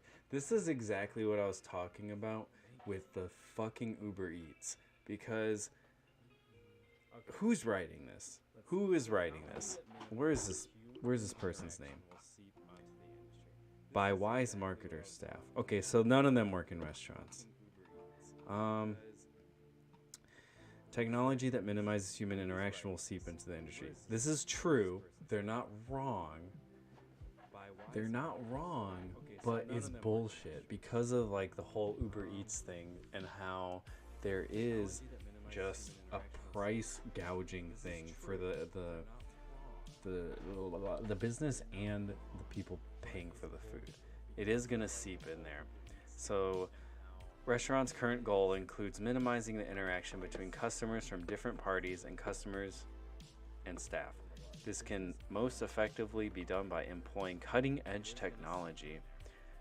I like how they're referencing Uber Eats as cutting-edge technology. Once restaurants start using this technology, it's unlikely they will go back to the old ways. One of the easiest technologies to implement is contactless payment, either done online with customers, order delivery, or via contactless cards or services like Apple Pay. Yeah. Um, I don't. The contactless thing is just kind of like, okay. Where I work, let's just spill some tea. Where I work and where other people work, there is a whole, how do you say? Like, you got the dirty pen, you got the clean pen, and you got the cup that you put the dirty pen in, and you got the stickers on the ground, and blah, blah, blah. Like, do you think people, like, I watch people, and people are nasty. I'll be going to the bathroom or something and hear someone just come and rock a fat ass piss, hock a loogie with their mask off, and just walk out of the bathroom and not wash their hands. And this is just like during a pandemic, before a pandemic, after a pandemic. And they're gonna go sign in to the bar. You gotta sign in for contact tracing. Like, do you think FedEx does this? Do you think FedEx or Amazon, with their thousands and thousands of employees, have like contact tracing for their every little outlet? It's all a visual thing, and it's not like I said, it's not at our fault, because like we can't control, like, some people just be grabbing, they won't even read that the cup says dirty, and they'll grab from the dirty pens. So already you're invalidating this thing. And like, you're using credit cards instead of money, but people are still touching it. Like, the reason people are getting infected with COVID is because they're touching a pen at a restaurant. It's because they went to the restaurant and had their mask off and they're eating. So all this stuff is very digital. It's very digital, and it's only it's just for like peace of mind. And that's not me, like, I'm not pulling the fucking rug out from under anybody, because that's just, if you're just smart, that's just what it is. You can see that. So the cashless thing is just strange, and like, I'm not saying I'm like a COVID denier. I don't want to hurt anybody. I don't want anyone to get anyone sick, and I wear a mask. I don't go out. Like, I don't do anything. This is how I'm going to stay sane. But at the same time, it's like, these are little things that are just to make people feel like they're okay. And then they let their guard down, and boom, then they get it because they're in a group and they're next to someone who gets it, and then boom, then the whole fucking restaurant gets it. And at the end of the day, then that's the guest's fault for doing that.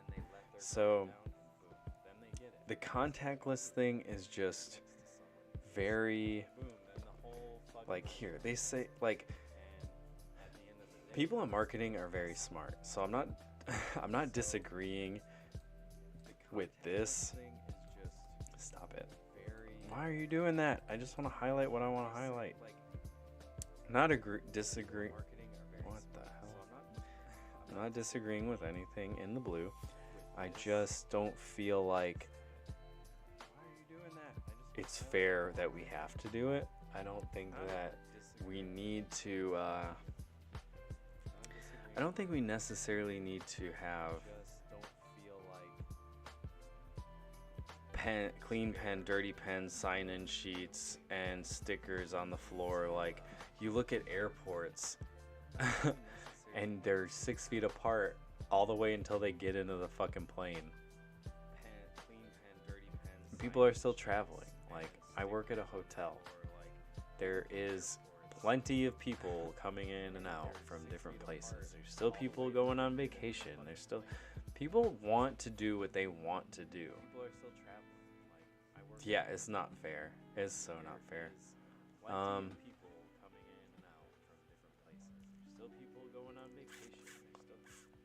Well, I'm glad you agree. Yeah, like, I'm sure these people in marketing is the skill of knowing what people want and being like 10 steps ahead and understanding trends. And like they are right about menus also being digitalized, but like motherfucker, there are most restaurants have websites. Like this isn't new shit. This is not new, and this is why I'm saying like none of this is just gonna like this isn't just gonna people are talking about shit like it's just gonna change. Like, oh, restaurants are just gonna be different. No, they're not, because the smart people that stay in business, they're going to know what to do to remain and keep things intact, but also at the same time just how to move forward and how to be able to be like, okay, this is how we're gonna make money, this is how we're gonna they might do QR code menus, they might also have like we have paper menus and QR codes, like, but at the end of the day when things start money starts coming in and things change, so might the QR codes. Also, like, it might just be like, if you want to look at the menu, you just look it up on the website. That's what it's there for. It's not, the menu isn't made on the internet to be put on fucking Uber Eats. It's made to be there and available to the guests so they can look at the food. Now, granted, like, most of the time people come into a restaurant, they don't know what they're gonna get until they look at the menu, but at least now we're able to have paper menus. Like, they're disposable, but you know, whatever. But, and you know, that all depends on the degree of restaurant you're working at or the degree of restaurant that you're running. You know, like I said, there's everything from a hamburger stand to a 3 Michelin star restaurant, but like it's gonna be interesting to see who comes out. But like, this is like however long it takes restaurants to implement these technologies. One thing is for sure, and that's that integrating technology into restaurants will be a huge part of the future for food service.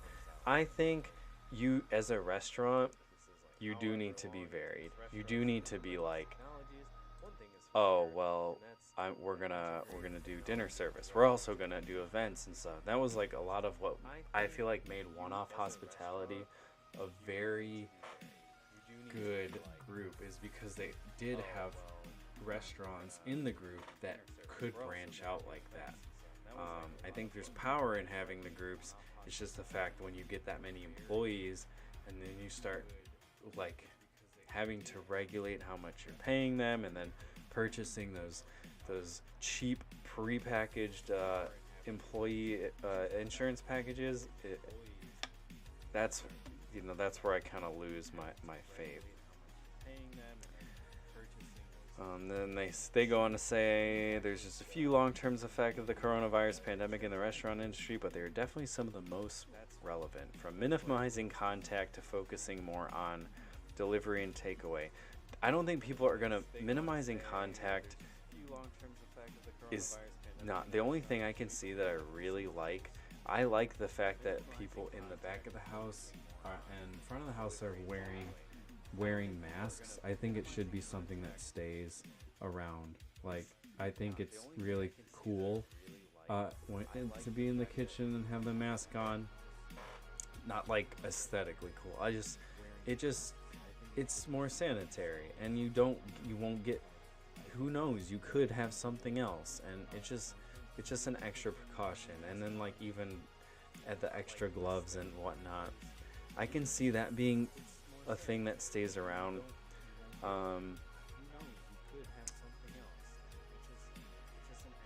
Yeah, having to do all these delivery outlets with these apps is just very interesting, because like, you know, when I say I keep saying you're at the mercy, but like, you can't afford to get a delivery driver, and what makes these things so easy is they're like, we got a way to deliver your food, and it's easy, but they're gonna scrape some off. And I don't know if it's me just being selfish and wanting, like, if I make my own revenue, I kind of want to keep it all and do it all myself, but at the same time, I don't it just sucks that you're kind of like, ah, well, I can't. This is how they deliver, blah blah blah blah. But it just makes me think of how maybe instead of doing that, like you could invest in maybe a delivery driver, like just like fucking like Papa John's. Like they are hurting so bad for delivery drivers, it's crazy, and I'm sure they're making so much money right now. Like, is there a way to look at that? I mean, after the whole like I just know everywhere, Papa John's apron stock. I just know every time I drive by one on their marquee, they're like, yeah, we need drivers. We need drivers. I don't think this is a good representation because like the bad PR that they've had, I don't think it's not a good representation. But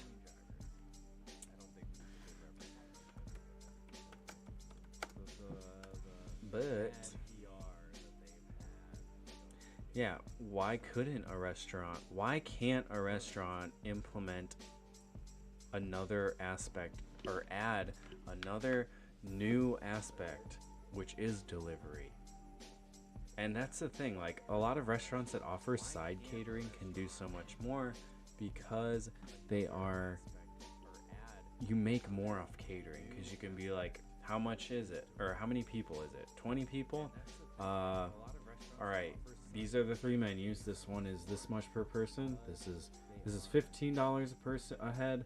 This is $25 a head, and this is the premium that's like $35 a head. And then it's all added up. All the food costs is figured out. So you have the food cost that's figured out. You have the number of people that's assumed. You know, they're gonna pay for that number of people. In the catering world, it's paid for by like up front, and then sometimes even at weddings you get they give you a lump tip that's dispersed, which is kind of cool in the catering jobs that I've worked. So it would be stupid to have open a restaurant tomorrow in these times and not have a plan for delivery or serious delivery, because that's just untapped income. And then you can afford to bring in that extra prep cook that can help with that, or the extra 2 prep cooks. It does change the business model, and it's going to change how sit-down restaurants are going to have to offer these things. It doesn't mean they're going to have to offer everything to go.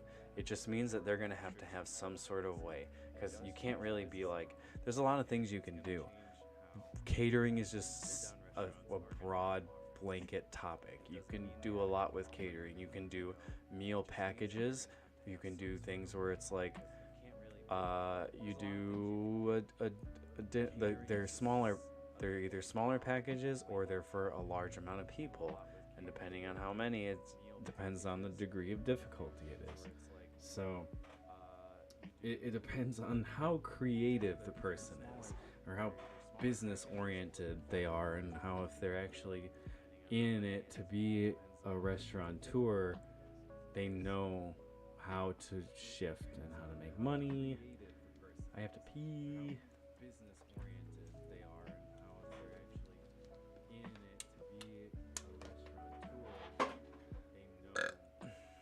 Wowee. Yeah, The Marketer. You read that. I like seeing these speculations just because there is a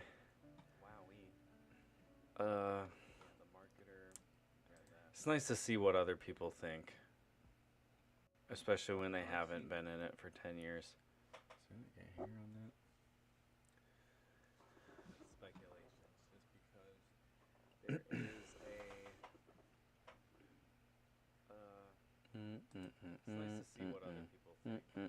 see what other people think, especially when they haven't been in it for 10 years. I can make this a little bit bigger, I guess, since I am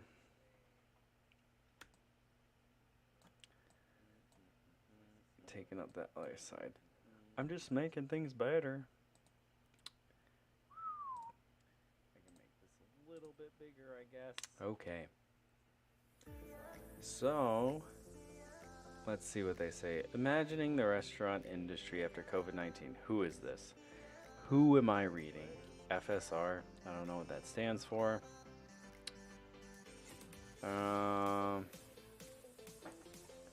We have two titles right here. Part 1, Full Service of the Future.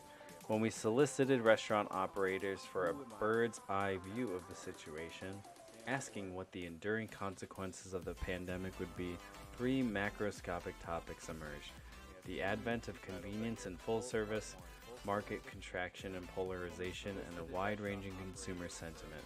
Those are a lot of fucking big-ass words. Ironically enough, many restaurateurs have observed that the coronavirus didn't necessarily bring about new changes, but rather accelerated their evolution.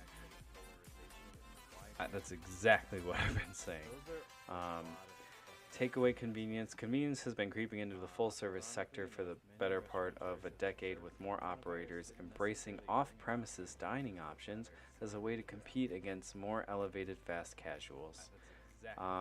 During dine-in bans, takeout and delivery were compulsory, and like putting a genie back in the bottle, it'll be difficult for restaurants to stop offering such services. That is true. That is very true. For smaller spaces, this could mean retooling the restaurant layout or even investing in a separate ghost kitchen. People definitely have to adapt. It's just how it's gonna be. It is how it's gonna have to be.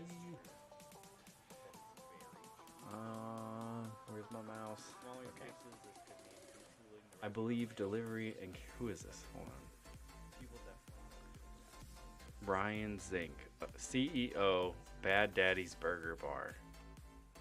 CEO. I guess it's a huge chain. I believe delivery and carryout business is going to permanently increase because of this pandemic. That trend was already in effect, and this event accelerated movement in that direction. This makes me think of, so, you know, you really have to love it, because there is, in a restaurant, there is an opportunity to be creative, and there is an opportunity to be making food that is hot and it goes in front of you. So when you're making all this to-go stuff, and it is going to be, to-go food is always, its quality is always lower. It is. You just get to-go food, and it's never as good as if you sit down. So you have to have a little bit of you got to kind of push through that, because you are going to be making a lot of to-go food, and you are going to be sacrificing quality, and that's not something everybody is going to want.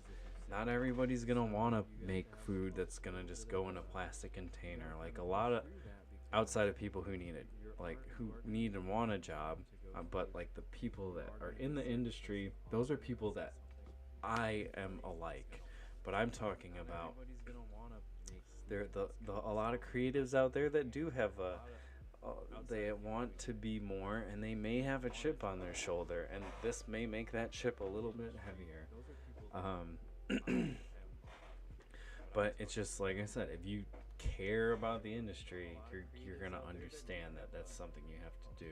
It doesn't matter if you're making a Michelin star plate or a fucking chocolate chip pancake, whatever.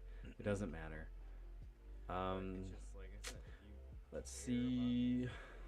Blah blah blah. Delivery. Floor space, square footage may also be used differently in order to create more space.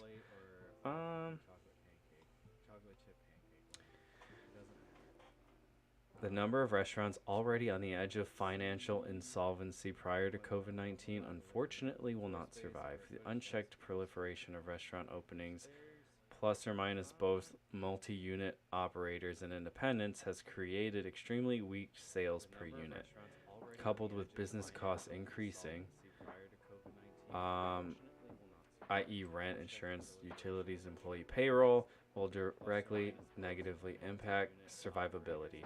These people use so many words with so many syllables. But yeah, it's just like mathematics. I'm not great at math. I can't do long division.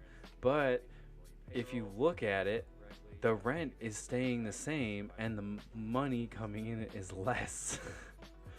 It's just, what's that? It's just the way it is. Like, how's my mouse? My monitor is up, but I have to make my mouse go off screen to the right to get to my second screen. So that's fun. I'll be screaming about my mouse all the time. It's heartbreaking to know that many small mom and pop locations won't make it through the pandemic. It's these locations that provide authentic, locally inspired cuisine and offer an at-home dining experience. Yeah, it is true. And that's why it is so shitty. And it should be these companies with this discretionary income that can use it to help. But these industries and companies and whatever, McDonald's or whoever the fuck it is, they weren't created with those that ideology. They were created for a profit, and like the number one goal is always a profit. But when I say they were created for a profit, the values came after the profit. When the values come before the profit, that makes your business successful. It sounds like some hocus pocus Buddhist shit, but it's the truth. It's the real fucking truth. So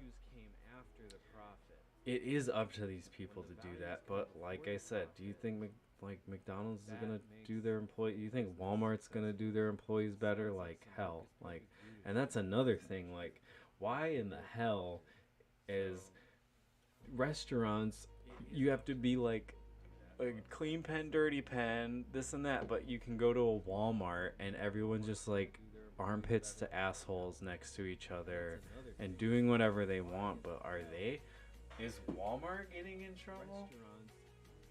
Are they gonna charge them? Are they gonna hit them with a $1,100 strike? They don't have, I don't even think Walmart's lawyers are just like, ha ha ha, oh my god, like, we're fine. Like, they don't even care. And that's that. Like, I'm not like bitter. I'm not saying that's just the fucking game. Walmart's been like, I'm not gonna beat a dead horse, but it's just crazy how restaurants have these problems and are just being failed, but big ass companies are allowed to just thrive and do everything the same. Do you think Walmart's enforcing? I can tell you they're not. Do you think Walmart's enforcing occupancy laws? They are not doing that. They're not, because they don't want to look bad. And guess what? Neither do we. We don't want to look bad either. But like, we literally are under a microscope for some fucking reason. So it is this big disparity that allows big business to thrive in times like this, and that's just using a non-food or restaurant or beverage example. Let's see this one. I like this article because their paragraphs, they're structured very nice, and it's just very it's informative, or at least the statements are. So it's heartbreaking to know that wait, didn't I just read that? Yeah. High-end casual dining, those that survive, will benefit from being a destination, but middle-market restaurants will have to adjust to a significantly smaller mix of dine-in. High-end casual dining. Maybe I disagree. Maybe I could be wrong just because of speculation. I don't know.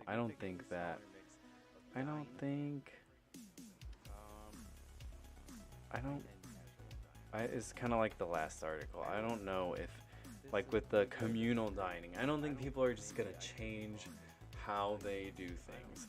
I don't think people are going to like, I want to go out, but that restaurant has communal dining. There will be people who are safe, but the majority of the public, they're not gonna do anything about it. They're just not. They're just not. There it will be people who are safe. Oh, here we go. Majority of the public, they're not gonna. Mark Hall, VP of Operations, Gather House Concepts, Houston. So I guess this is a restaurant group. My mom used to live in Houston. So he says, we will come out of this facing guests with three schools of thought. The first does not buy into this at all and wants to get back to normal ASAP. And that, I personally believe, is the majority. That is the majority from what I've seen. It's hard to tell until after things lighten up. The second will be cautious but ready to explore as long as you present a reasonably safe environment. This is what I was saying about the whole visual thing, is that's presenting the safe environment, because the environment in actuality isn't really safe. So you might as well just lump that group of people into the first group, because they're just like, I'm not being negative about guests. I'm not saying these people are dumb. I'm not, like, I think as long as you feel safe and you're wearing a mask and you're eating, you put your mask on, you'll be fine. You will be okay. I'm not saying don't come out and eat, blah, blah, blah. Like, I need people to start making money. But at the same time, like, I just don't want people to expect us to do all these things that really just aren't just visual, and they aren't really helping the major problems. And he goes on to say that the last group will be still looking for the worst to come. The final group will be hard to reach, but the first two can be. I don't know. I guess it just seems like it's a very fucking small percentage. I don't think that group is enough to make you lose money going back into this when things start to have an upside. But it is interesting, the first and the second groups. Let's look at this. So the first group is obviously the people who they just want to get out and everything, and they don't really care. That's the first. The first group is who I've been demonizing, basically. The second group is like, sorry, I burp a lot. The second group is cautious, and they need all the visual stuff, blah blah blah blah. It just means like we're gonna have to keep doing these things. Like, I feel like the table orientation is like, as far as, other than masks and everything, is as far as we really need to go. And then this, what we got? I like this. What is this? FSR magazine. These must be these. There's a lot of industry professionals. I think that's why that last article was just this one right here. This article right here. This shit right here, though. This shit right here. This one, no. Don't like that one. It was just like marketing jargon. Or just speculation. Like 2% of that was like okay. So here we go. This is another food and beverage director. If anything, there will be a renewed and regenerated awareness of importance of basic hygiene, such as hand washing, covering your cough, keeping your space clean, blah, blah, blah. The landscape of the business itself will return to its standard image, and trust on the part of the consumer will be the new governing body. There will be a renewed and regenerated awareness of importance of basic hygiene, such as hand washing, covering your cough, keeping your space clean, blah, blah, blah. I don't. Okay. The landscape of the business having return to its standard image and trust on the part saying that, like, the consumer, you're selling a product. The food is a product. Like, I'm a chef, but I'm also at the same time, I feel like my brain is wired a little bit differently because I don't, when I make food or like doing something for a menu, I think about like, I think about the trends, and I think about like what am I using? How much is it costing? Is it like looking up things that like what flavors are people into right now? And it's not like it's not like it's like getting a little, it's marketing, it's getting that edge and understanding that, and you're already selling a product. And I feel like he's just basically explaining what a restaurant is by saying it's kind of like the if you build it they will come i- mentality. They are always going to be the governing body. If your food sucks, no one's gonna buy it. If your restaurant sucks, no one's gonna go there. If your restaurant is nasty and you're not following guidelines, I don't know, people still go. But you get what I'm saying? Like, it doesn't matter. They are always going to be like, you're at their mercy. There's the mercy thing again. Contactless payment will be need to be supported and embraced by operators in Europe. This is another thing, like the contactless payments and cards. Like where I work, they have these little tablets and then they have these handhelds. Granted, I live in the South where everything's backwards, but it just doesn't. It doesn't like scream. It doesn't scream problematic to me. And correct me if I'm wrong. I feel like more people are getting infected because they're going out, not because they're paying for something with a goddamn card or a tablet or cash. They're getting it because they're like getting drunk and they're hanging out with a bunch of people, and like they don't know where their friends were hanging out. And I feel like everyone nowadays is just lying about going out. There's someone that I work with who just talks about all this crap and how he follows the rules and he's so concerned and this and that, but like literally goes out to the 3 a.m. bars that are open in the city. Like, and but people, those are things they don't tell people. So you're getting infected because you're going out and you're letting your guard down. It's not just this pay thing. Like, these are just things that have been put into place to help. But at this point in the game, it is not like, to say contactless pay is going to take over right now is just wrong. Is just wrong. Because not everyone has easy access to the technology, and not everyone likes to use cards, and some people like to use cash, and it's not 2121 where you just can like pay with your like thing, just scan your fucking eyeball. That's contactless fucking paying. That's not touching. Okay, so until we get to that point where we can have physically contactless payment, other than like pulling out your phone, it goes into the whole convenience thing. Like, people are still, think of technology that isn't obsolete yet. Why do people still use it? Because it's convenient. And that's the same thing with money. People are going to use their phones to pay for things. People are going to use cash to pay for things. And they are going to want to use cash to pay for things during a pandemic, because that you can't just get rid of the cash that's in circulation. To ask that, and to ask restaurants to fucking go by that, is insane and absurd. To just be like, we're not accepting cash.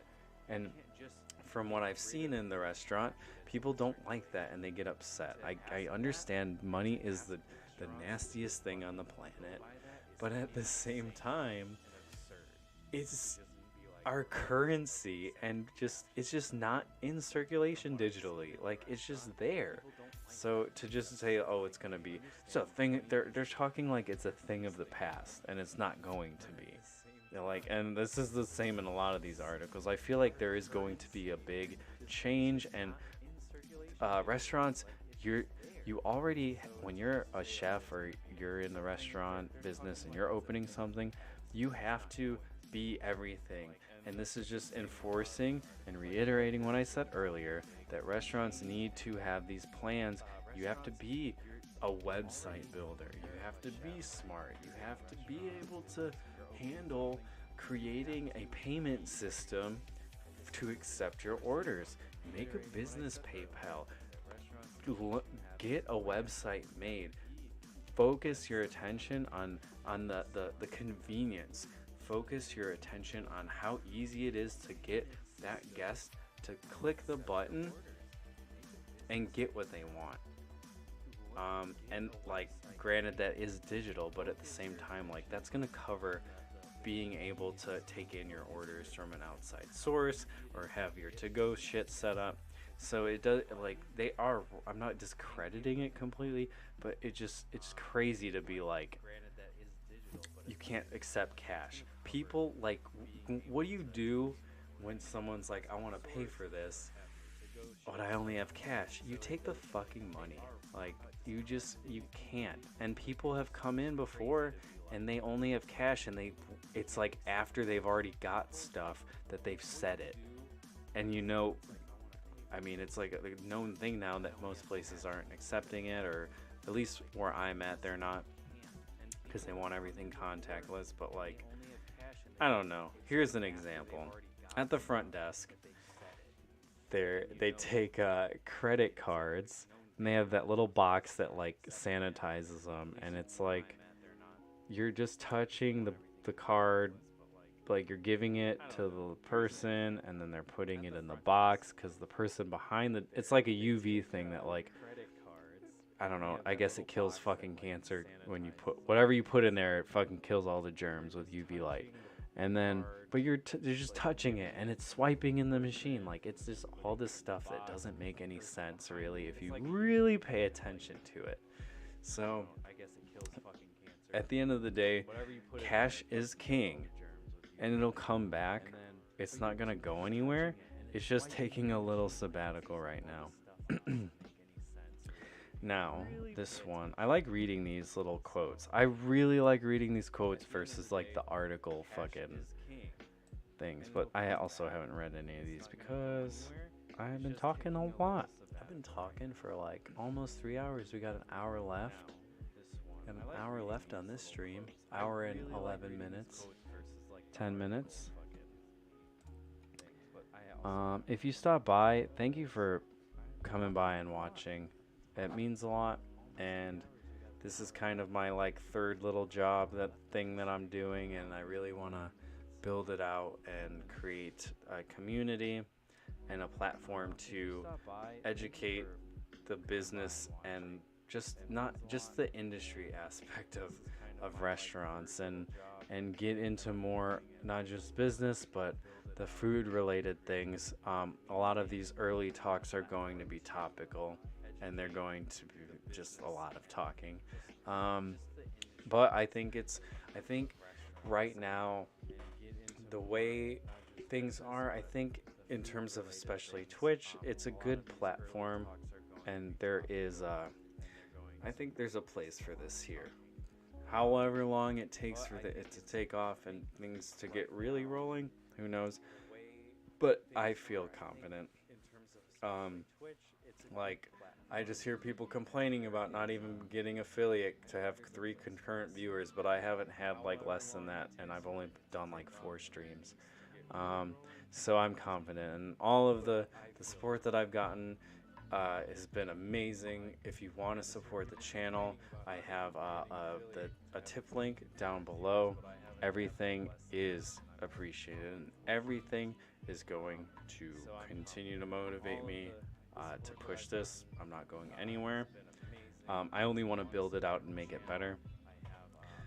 Before I keep going, I am going to talk about this a little bit, just because it is important for the people watching, because I do want to add incentives to being on this channel, And if you are following or eventually subscribing, there will be incentives. I want to create behind the scenes restaurant knowledge revolving around Discord, and whether it's like pictures, videos, recipes, just insider information, and just things, and even just fun things. Even just, I don't know, maybe I just have videos of, or put things on there of me goofing off. I don't know.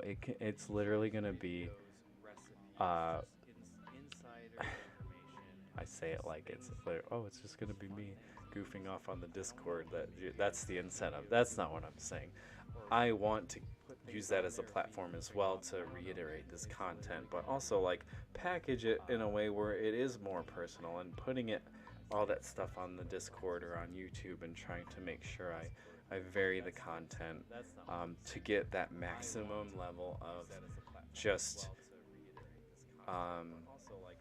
interaction. I do want to build this community out, and I don't just want this to be for non-restaurant people. I want it to be for restaurant people eventually, and just get a real community that's really interested in this stuff, and not, like I said, like I want non-restaurant industry people to feel included and be involved in just as much, and ask questions and really kind of learn, so maybe when things are better, we can have an understanding of how things were and how things need to be.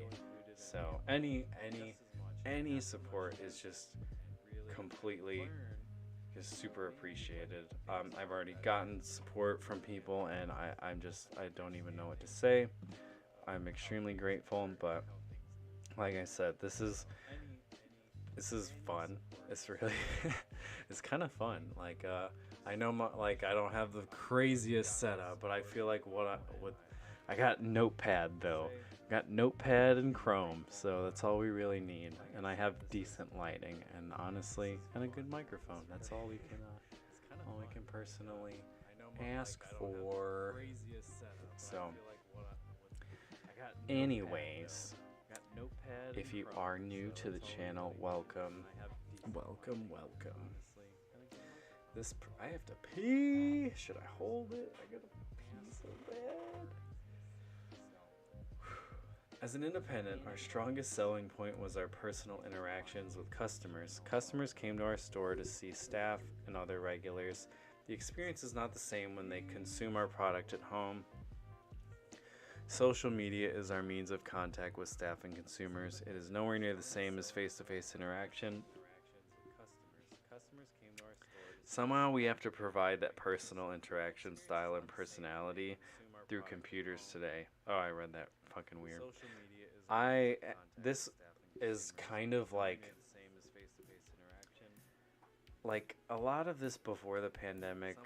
Instagram has really changed a lot for good. Like, it does bring in business, but at the same time, it also has been kind of negative in a way, just because it does take that even if you look at a post about a restaurant, their posts, you look at how often they're posting, look at what they're saying. They've hired somebody to make these posts. Like, it almost, or at least for me, I don't know, maybe it is just me, but it almost seems like some of that personality is lost there already, with how Instagram is just how people get their content out, and that includes restaurants. So I think like that is important. The personal, like, I guess with more so like especially bartenders, you get regulars, and people like you because you're you, and they come to your there's so many people that go to restaurants because of the bartenders and because of the servers, and that's just how it is, and because they are the face, and a good server can bring someone back again and again and again and again and again and again and again and again. Like, it's amazing. And now with like Instagram, it's like every restaurant is this weird cutesy personality, like who's got the Tuesday blues, come get a cheeseburger. It's like look at like all these restaurant accounts, and like I swear it sounds like they're all ran by the same fucking like basic ass person. Like they're and like I guess it was an untapped market at the time, because now you can be a social media coordinator for a restaurant and like take crappy pictures and make a crappy recycled title, and all of a sudden, just because you have a Canon DSLR Rebel camera, you're just like everyone's coming to you. But this is something that fucking restaurants don't need to spend money on. They could spend the money that they spend on these dingleberries with cameras on an actual camera, and maybe just a camera lighting masterclass tutorial. Like, knowledge is motherfucking power, and it really hurts when like I see people come in, and for various restaurant groups I've worked in, and they spend this money on these photographers and people, or social media strategists, and it's like you can barely get a hold of them. Their pictures are always just, sometimes, I don't know. This is all from my experience, but like it's just lackluster. And if you're gonna want to put your face on Instagram or a platform like that, you need to like have your hand in it, and because people will know. And especially when you get like these photographers that recycle the same phrases and the same, like they just use emojis, and it's like, ooh, the Sunday blues are here. Like, it's all the same shit. Like, it's so crazy how they all say the same crap. And like, there are some restaurants that do good when it comes to, ooh, I thought that was a spider. It was my hair. It fell on my hand. So, like, there's a restaurant called like Turkey and the Wolf that I follow, and they're just real as fuck on their Instagram. Even like at our bakery, our head baker, she just like talks on Instagram how she would talk in real life, and I think that's why she gets the interactions that she gets. She gets more interactions on her page than other restaurants do, with way more with like followings, but they have high amounts of followers, but their interactions are so low. So if in a marketing standpoint, she would be approached for some sort of brand identity, or if that's something that she would want to do based off of her interactions alone. So why wouldn't you have your own, like, your own way of handling those things? And it's like they said, somehow we have to provide that personal interaction, style, and personality through computers today. But y'all don't do it. Y'all hire Joe Blow, who comes in and he's just fucking got his beanie on, and he just takes some really shitty, doesn't bring any equipment, doesn't bring table, it kills me. It absolutely drives me nuts when like the only thing you do is you put the plates on the table and you just stand in a chair and take a picture top down, and like that's all you send us. Like, that's it. It's ridiculous. Like, it shows that like some of these restaurants are just ignorant for like spending the money on these people, and at the same time it just shows that like just because you have a camera doesn't mean you can like market successfully. And I hope people are listening. I hope people, or your ears are to the ground. If anyone watches this and they want to know like what not to do, get a fucking camera. It doesn't have to be the best, but it needs to be good. You need to have appropriate software. Have a time of your week or your month that you designate to actually taking these pictures and applying the skills, the lighting, the proper photography, like the personality. Don't just go to someone and be like,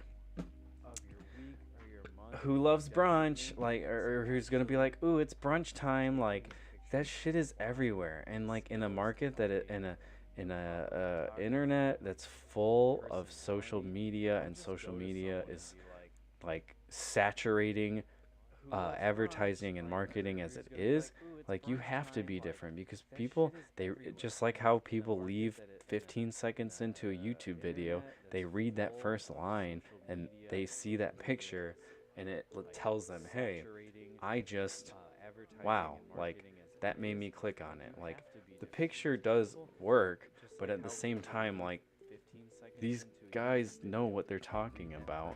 There has to be that personality there, and especially when goddamn mouse, especially when you're having less and less people come in. Like you have to really put on the fucking Ritz now if you're a server to really make a difference. So the next one, this in red, procedures to make people feel safe will have to be front and center of all advertising and marketing strategies. This is really a fucking annoying. This is annoying in a way that's like you can't watch TV without like a company being like, it's, or like, what is it? Oh, up here, right here, blah blah blah. The second group theory. The second will be cautious but be ready to explore as long as you present a reasonably safe environment. These are the people that are just gonna, oh, it's safe, oh, this commercial said it's safe, blah blah blah. Like that second group. Uh-oh, did it stop? Okay, just making sure we're still running. Didn't, nothing dropped yet. We're good. Okay, these are the groups. This is a group of people that look at this stuff and don't understand that it doesn't matter, and this is not fair. That, because in reality, like I've been saying, it's not safe. It's not safe to go to a restaurant right now, and it just sucks to lie to people and be like, you know, oh, we sanitize. Yeah, we're doing all this stuff, but if you really look at it, you're putting yourself at a risk when you go to a restaurant and eat anyways. So having to do these procedures, or this especially, front and center of all advertising. This is ridiculous. This is extremely, like, I mean, granted, I'm sure just because of, like I said, with trends and pandemics in the past, and how people just forget things. This won't be it won't be front and center in advertising. You want to know why? Because these bigger advertising companies that have the money to blow on these commercials, every second in a commercial, every social media post, every video that has money spent on it in any other business outside of restaurants, every second costs like anywhere from fucking probably like $1 to $1,000 or more than that. So you can't, I don't think that over a long period of time, or let me rephrase that, I don't think after a while we will see a lot of this, because those companies are going to want to save their money, like the Walmarts and all this. They're going to want to save those seconds in advertising time, like, and they're not, like, they're already not being told to not, like, to follow mandates. Why the fuck would it matter to them? Like, yeah, it might, they might do a couple, like, I'm not saying they won't. They'll do some advertising and be like, oh, in these uncertain, like, I can fucking hear it. Like, if I hear "in these uncertain times" in a commercial, I just want to, like, fucking, like, put a I just want to run headfirst into a wall. It's just, it's like that phrase that it's not funny anymore. Yeah, so we gotta put it at the center of all advertising. And fortunately, restaurants will have to do that. We'll still have to put the visuals out there. Put the visuals out there, and the clean pen and the dirty pen, and I'm not saying like people won't clean and won't sanitize. I'm just saying that it's just ridiculous to assume like the general public will want this though for a little. I feel like for a little while. Consumers won't be the only ones on tight budgets as a recession of undetermined length settles around the U.S. and the world.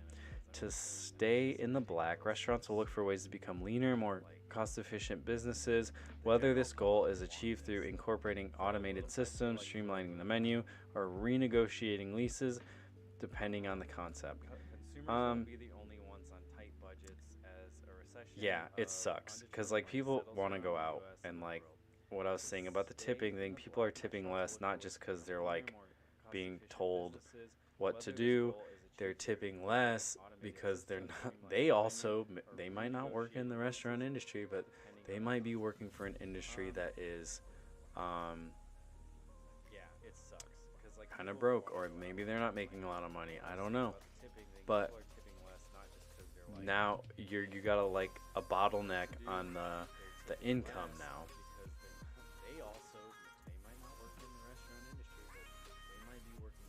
So you have a bottleneck on the income, and then you have budgets that are tightened because of the bottleneck. So you're not going to be able to buy the fancy food that you want. Like, well, it's weird because I feel like it's been 10 years already in this pandemic, but it's almost been a year. Or over a year, a little over a year. Restaurants will continue to look for alternate revenue opportunities. Aside from the core businesses, budget. Wait, I can't read right now. Aside from the core business, budget for contingencies, tighten costs, and understand that menu pricing may not return to 2015, 2020 levels. The consumer is looking for even greater value. This is Michael Klein, Senior Director of Food and Bev, Lanier Islands Resort, Buford, Georgia.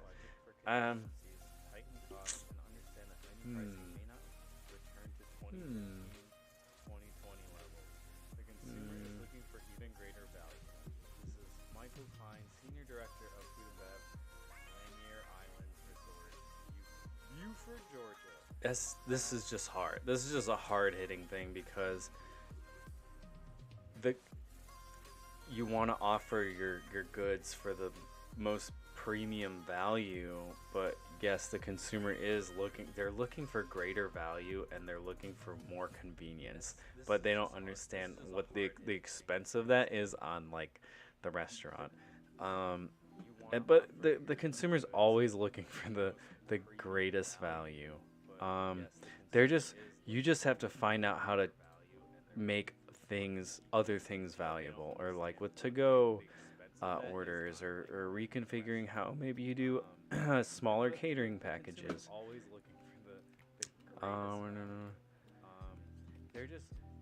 We need help with cash flow after we get going. As much as I hope for a quick return to pre-COVID guest counts, I fear it will be a slow build. The PPP helped on labor as long as you were one of the lucky ones, but another big shot would be a tax holiday for at least a full quarter.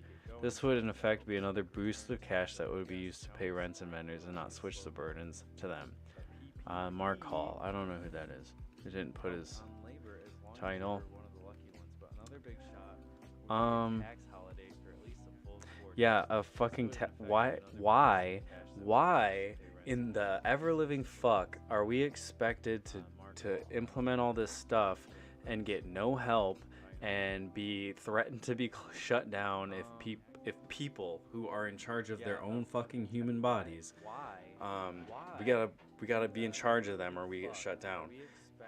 But we don't get the money, we don't get the means, they could mail us some fucking plexiglass, like, for fuck's sakes, they could mail us some plexiglass, and I'd be like, you know what, thanks, like, that would be something. Ew, what the hell? Did I get like barbecue sauce in my hair?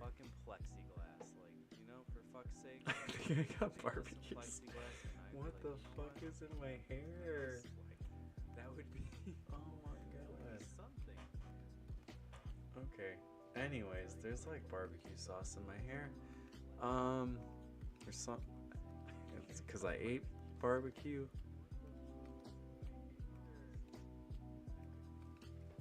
Anyways. So oh my god, that's. That's embarrassing. I shouldn't have said anything because it's not like you could see it, and I smelt it. I smelled it on camera. So yeah, they could have at least sent us some plexiglass. Like what? But a tax break, you know. Like yeah, that could pay for a month or a couple months or whoever, depending on how big or small the business is. But like something is better than nothing, as we've learned from stimulus packages. I believe long-term loans with low interest rates to modify our building and how we operate will allow us to change to reality instead of hoping we will be back to how it was before the shutdown. Yeah. I mean, they're only going to restructure those loans out of like, or the banks are out of necessity because no one has the money. Like they're not gonna like be like if they're not having that. It's like restaurants and banks are like the same thing. Like David Chang said that, where in the article that I read earlier, like if they're not having the influx of money, you're not having the influx of money, so they have to like bring it back down. Same thing with like airlines, like and how people are like, oh, the airline industry, blah blah blah. Like it just has to be brought down to a certain level that's attainable, and then it'll go back to normal. But I mean, I don't hope these things, but I just feel like maybe they restructure a loan system. Maybe they restructure, you know. I don't know. Banks are pretty firm on what they believe is an important and smart investing option. This one says, I believe long-term loans with low interest rates to modify. I don't know. Banks are pretty firm on what they believe is. This one, drinks to go. This is I would like to read this because this has been a new thing. Cause like places like New Orleans, you can just get drinks to go like anywhere. At the height of dine-in bans, restaurants, especially full-service ones, were able to regain some lost ground thanks to a fresh revenue source: off-premises alcohol. Across the states, relaxed. Wait, across the country, different states relaxed their. I'm so burpy. I'm sucking in so much air. Different states relaxed their restrictions, so the particulars varied. Some permitted restaurants to sell alcohol via pickup or delivery, but only if the bottles were sealed. More permissive states allowed operators to deliver fully concocted mixed drinks to their patrons. Restaurateurs are understandably reluctant to revert back to the old standards. We have that system set up where we have like bottled cocktails, and then they also sell them at the front desk. It's just an easy way. It is really cool though, because like, you know, it just makes sense. It's just like having it from the bar standpoint, same as like having catering or like to go things. Like it just makes sense. And then also like selling specific, having a specific wine list for to go is also smart. People, even at restaurant prices, I think people are more reluctant to pay. Alcohol to go will be a big push for the restaurant associations. The guests will want it mixed when it comes to them in the comfort of their own homes. They don't want to have to mix themselves. Besides, if we sell the bottle on the side, then it'll be considered wholesale and the government will not be able to tax it. They will want their taxes, so mixing and selling it is the way to go. Yeah, there is a group here that like they sold. It's like, man, they were grubbing for money so hard. This is an example of a restaurant group that doesn't treat their fucking employees well and don't know how to run a proper business model and want to open up 10 restaurants in a 4-year amount of time. But they were trying to find ways to make money, and they were selling like the components to make the drink, but you add the alcohol. So it was literally like bitters in a deli, and they were charging like fucking $16 for it, like for like an old-fashioned build or something, which is, yeah, you're making money, good job, you're supporting yourself, good job, whatever. But that's just like, that's wrong, and that is not right. There are right and wrong things to do, in term. Just because we're trying to make money doesn't mean we need to undercut. Doesn't mean we need to undercut the guest experience, and also that just kind of makes it look like you just think the guest is an idiot. But it is a popular thing, and I think it's cool. I think I've left work and like bought one for myself, because that's just like, I can go home. Like I don't have to go, like now I can have a cocktail and I don't have to buy the 10 things. I can be safe at home, because I am like in that second group, I guess you could say, where I want to feel safer. I'll do certain things. Granted, I don't want to go to restaurants and just hang out, but I'll get that to-go cocktail, or I'll go up and get a to-go order. Um, I'm still worried about my health and the health of others. I think that's just the key thing to keep in mind. But also, alcohol is like 300% profit. Like, it's just so stupid if you aren't doing it. But don't sell bitters and Demerara syrup in a fucking deli and charge $16 for it. That's stupid. Before solutions, aid, or new policies come to pass, restaurants will want to be represented in the decision-making process. Once changes are implemented, they expect the government to be clear and open in their communications, a particularly salient point given the confusion around the PPP, dine-in, ban specifics, and off-premises alcohol sales. This is like why a lot of people have been having problems, like I talked about earlier. The bar around here that like, they were like, his dude was like talking all this shit on the internet and got shut down, and like, you can only be open if you're having more, your liquor sales don't exceed 50% of your total sales. These are all, people were getting shut down because they didn't know what the fuck was going on. They didn't know what they were supposed to do, or if they were that. And this was all like early on stuff, but still. And this is a good topic for the next.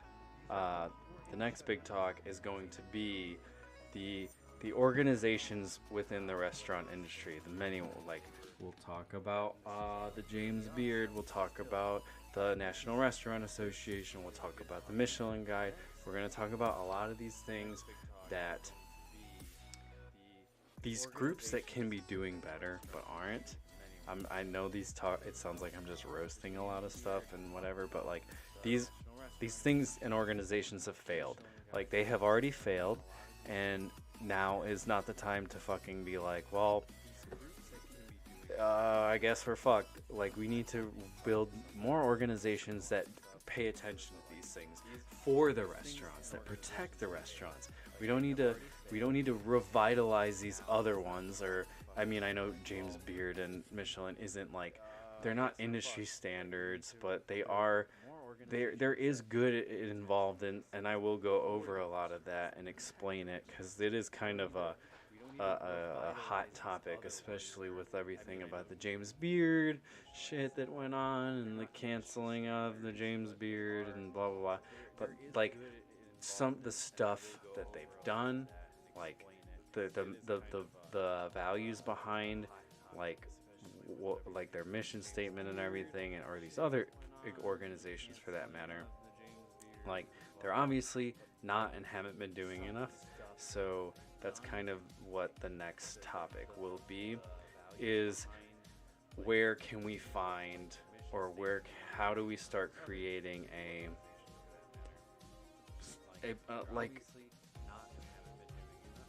an organization that is there.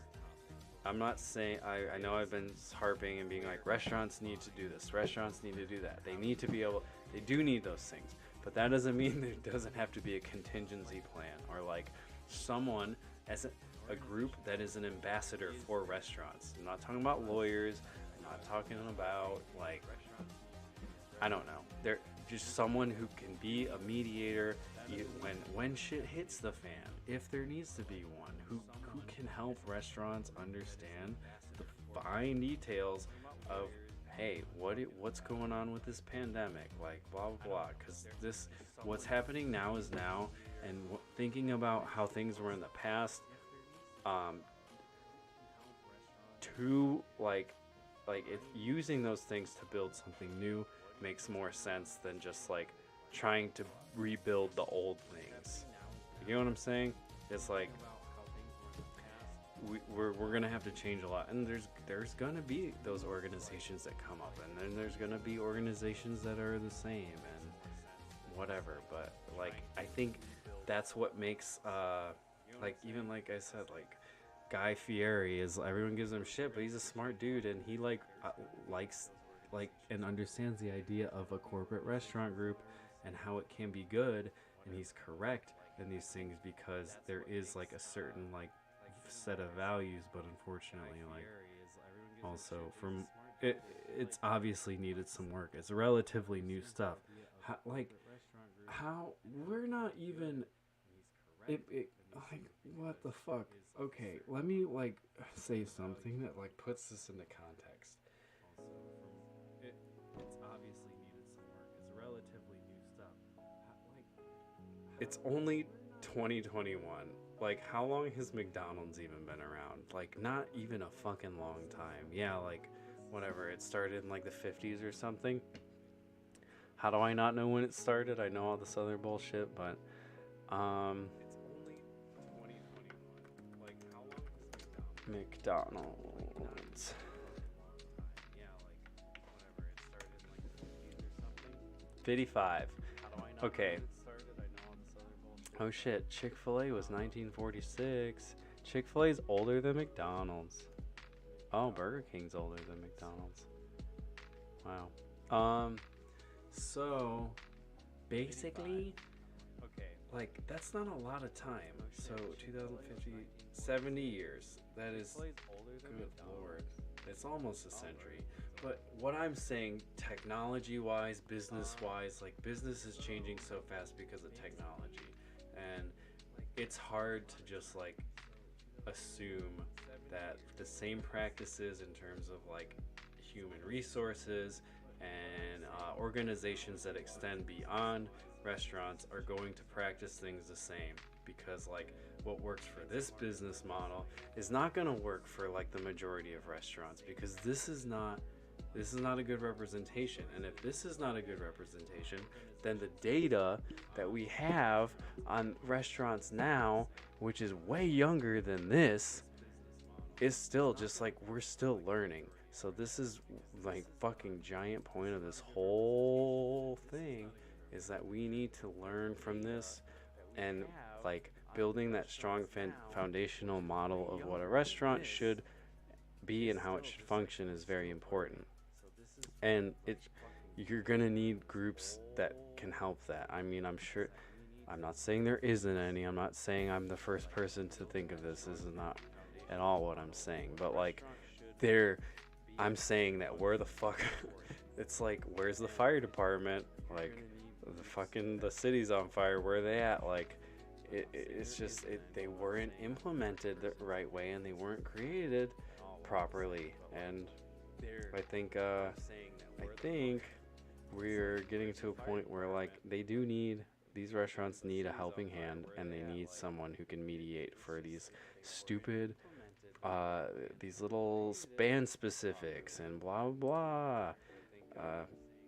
Sorry, sometimes I just talk a lot and then I just lose my train of thought. But hopefully we can get these organizations at some point, or there can be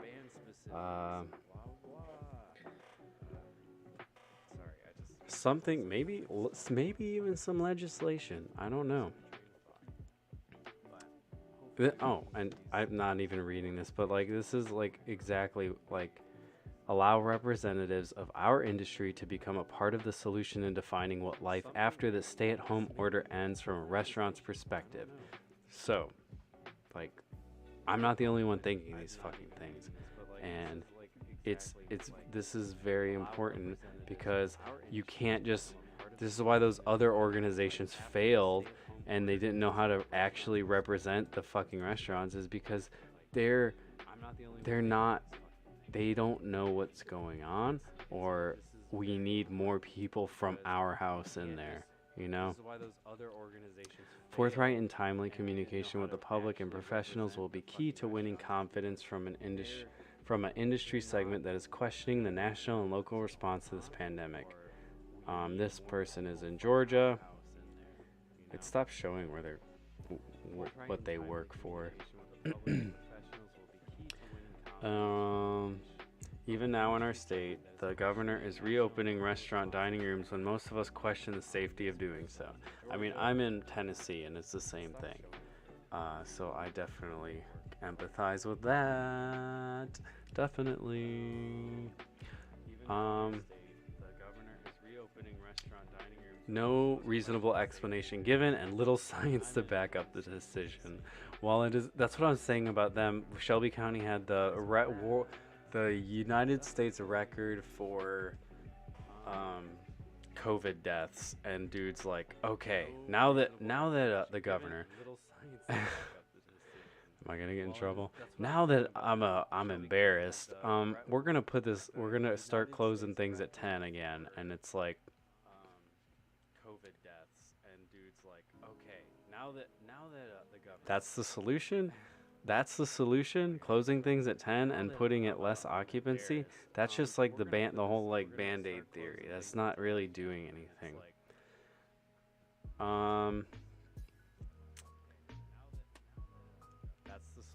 While it's important to allow states to lead during this type of emergency, local leadership is more in touch with the needs of the business and the citizens.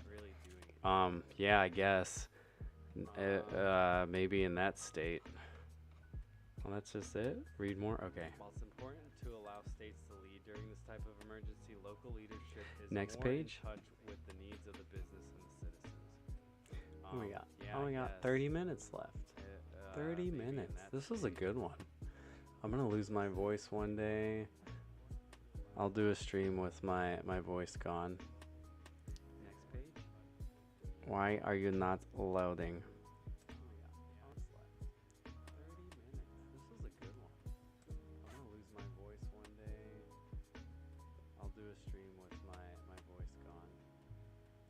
Cool.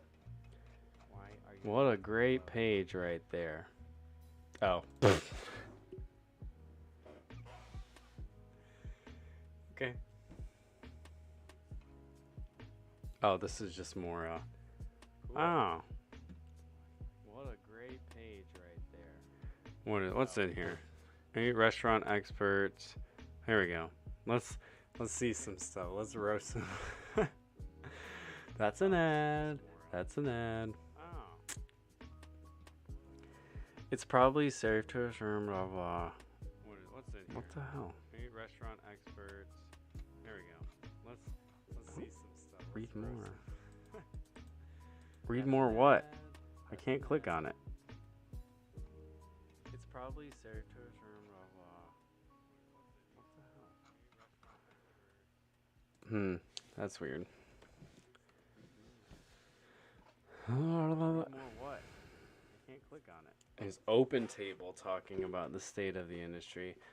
If you don't know what Open Table is, it is a new thing that come along to streamline reservations and stuff like that. And you just do it all. It's what restaurants use to get all their reservations in and like schedule them and everything. It's kind of like a little software. Streamline reservations and stuff like that. See what they have to say. It's what restaurants use to get all their reservations. Open Table.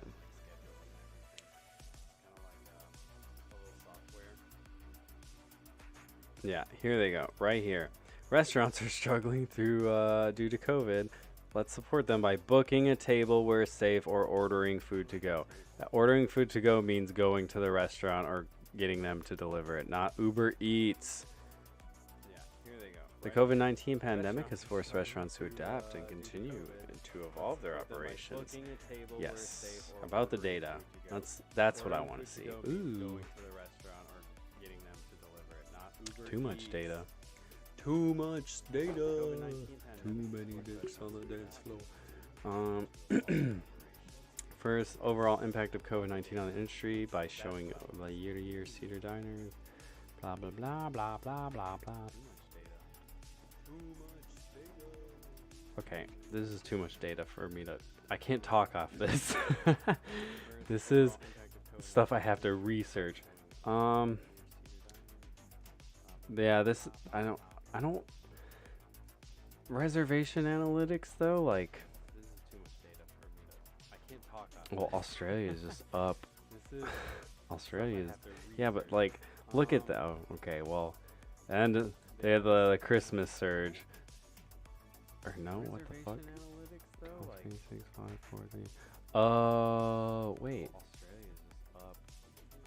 Okay, yeah, they're steadily. So we'd have to go... Oh, yeah, they're in the negative. They're in the negative all the way to... Fucking September 6th. They're in the positive. Something happened September 6th, and then it was like, oh my god. Our reservations are terrible. Our average reservations are terrible. What is this? Yeah. Oh, this is just Cedar Diners total. Oh, online, phone, walk-in. Okay. I guess this is a good basis since it is since we are in a pandemic. I can talk about this, but it's just interesting to see Australia. Online, phone. That's crazy. Right here, like that's September. They're in the green for a day. Like, you know what? Those are holidays. They have to fucking be holidays. What is June 26th? What is June 1st? Oh my god. Negative. Yeah, that's the lockdowns. And then in the single digits in February, when things started to hit the fan on March 9th. Ireland. Mexico. Let's look at the U.S. Oh my god, there's no green. So U.S., same thing, around the 9th. Literally everyone's in the double digits. Negative double digit. Negative double digits by March 9th. So U.S., same thing, around the 9th. Literally everyone. Yeah, okay, and then March 17th, it's all, or we're getting up to 50% or more across, or except for Australia, but they handled it a lot better. 99.93, 99.97, 99.99, March 27th. And then we get to 100 minus negative 100%. So we're March, April, we'll go through the quarantine. This is basically all the dark red shit. What in the fuck in Germany? What's June 1st in Germany?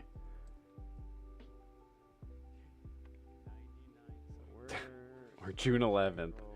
What in the hell? That's insane. What in the fuck in Germany? What's June 1st? They're still like in the white. Yeah, Australia, June 26th. Germany, June 28th. So we go through July. United States is still there. 8. They're still like in the white. Okay. Australia, June 26th. Yeah, we don't. Germany, we have no green. Absolutely not. Why would we? We're idiots. Percentage of restaurants taking reservations through the 6th. Okay. Yeah, we have no green. Absolutely. Absolutely not. Why would we? Can I click on any of this? Strange. Percentage of restaurants Very strange. through the 6th. So that's a pretty close mean right there. Like Click on any of this? all the way from what, last August to now? Very strange. Hmm. That's pretty- You know what? that's a pretty This is good. close This is good information mean right here. there. Like, all the way from what, last August to now? FSR, Wise Marketer, we already looked at that. Forbes, let's see what Forbes has to say in this last 23 minutes. I am gonna eat some food and relax. Let's see what Forbes has to say after this advertisement gets off my screen. In this last 23 minutes. I am gonna eat some food. Oh, yeah, okay, so right off the bat they're talking about the second closure, which is what Forbes has to say. yeah, right here. This is extremely destructive. My screen. Hold on. Get off my screen. Get off my screen. Oh, yeah. Okay. So right off the bat, they're talking about the second, which is Oh my god. yeah. What are you doing? Right here. This is extremely. Can you get off destructive. my screen? Hold on. Get off my Oh, screen. it's still loading. Get off my screen.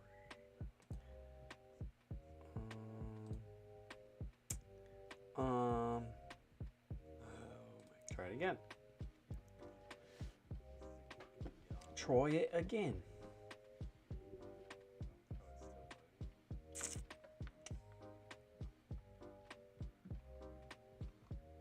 There we go. This is extremely destructive. It is very. Oh my god. Try it again. It's fucking testing me. It's testing me. It's very difficult for restaurant operators right now. Managing. Oh. It is very. Well, that was just half that. Oh, is one quote and then his entire fucking occupation. So this is what I'm saying with the fucking the whole like mandate and the governor and everything is like it's just like not it's just not gonna help right now. It's not it is more destructive. 2 of 4 free articles. The whole like mandate and the governor and everything. What? Is like, it's just like. It made me pay. I'll read these paragraphs. A few studies have detailed the extent of this destruction. Recent data from Yelp shows that since March, 53% of restaurants are now listed. Where did it go? Oh, listed as permanent closures on this platform. Holy shit. While OpenTable said in one in four restaurants were at risk for closure, which we just looked at their analytics. Notably, all these predictions came before the late June surge in coronavirus cases. Reputationally speaking, it doesn't help that the industry is implicated on the rise in cases. According to economists at JP Morgan Chase, oh my god! There's just ads everywhere. There we go. Oh shit.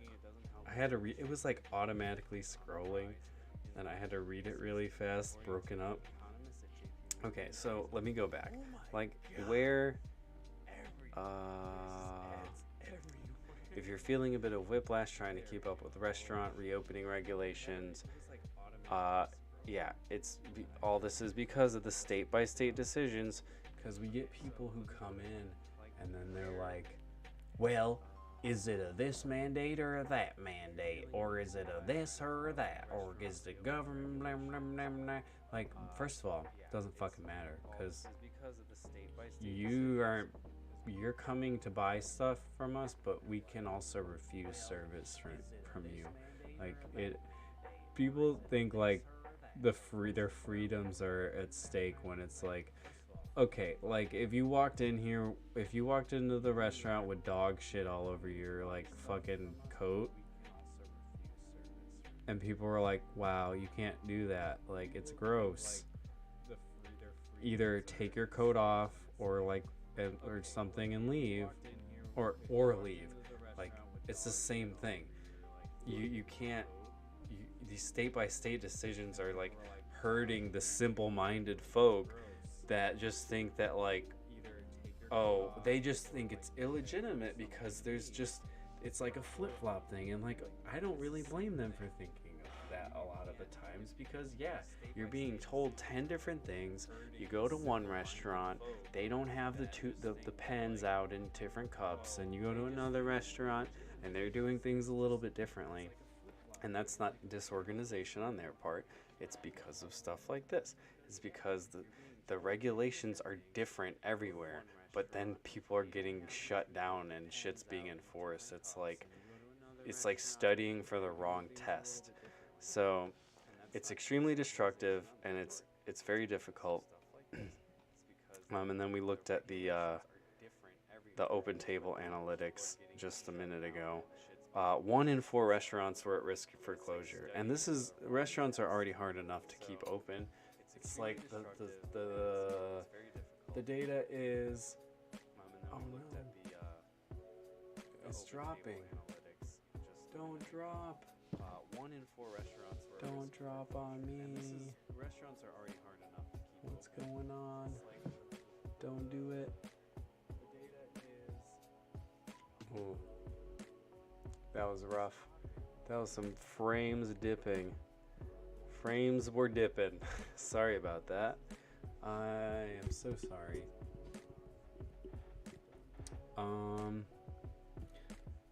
1 in 4 restaurants are at risk for closure. Yeah, so you open, there's 5 restaurants that open in a year. Like it's supposed to be like 3 of them are closed for good, and then in 5 years only 1 makes it. I think that was like how that's just like looking at restaurant opening in general, because it's already hard. Like the pandemic doesn't make opening a restaurant like it makes it harder, yes, but it wasn't an easy thing, period. And keeping a restaurant open is harder than opening a restaurant. So I'm surprised that number isn't even higher. According to the National Restaurant Association, the industry has lost 120 billion and could lose as much as 240 billion by year's end. Notably, all these predictions came before the late June surge and subsequent changes in reopening guidelines that swept much of the United States. This means things could be even worse for the industry than those grim forecasts initially indicated. And yeah, it's gonna be hard when when they don't adapt, essentially. Yeah, this here. Reputationally speaking, it doesn't help that the industry is implicated on the rising cases. Yeah, and like I said at the very beginning of this stream, is that we're demonized. Reputationally speaking, it doesn't help that the industry is implicated. Why is my sheet dropping? And like I said at the very beginning of this, oh my god. Whoa. I haven't noticed. I hope it hasn't been. I don't see my bit rate dropping. Why is my sheet dropping? Or I don't. That makes me so angry. That makes me angry. I'm just gonna.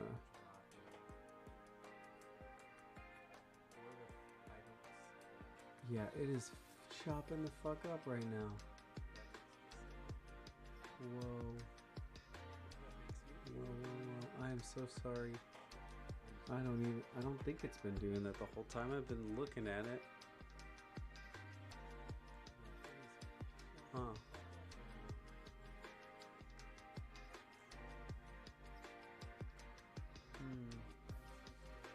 Yeah, and this goes back to like what I was saying at the beginning of this whole stream, and how we're basically demonized and have to like do accommodate a lot more than we already do.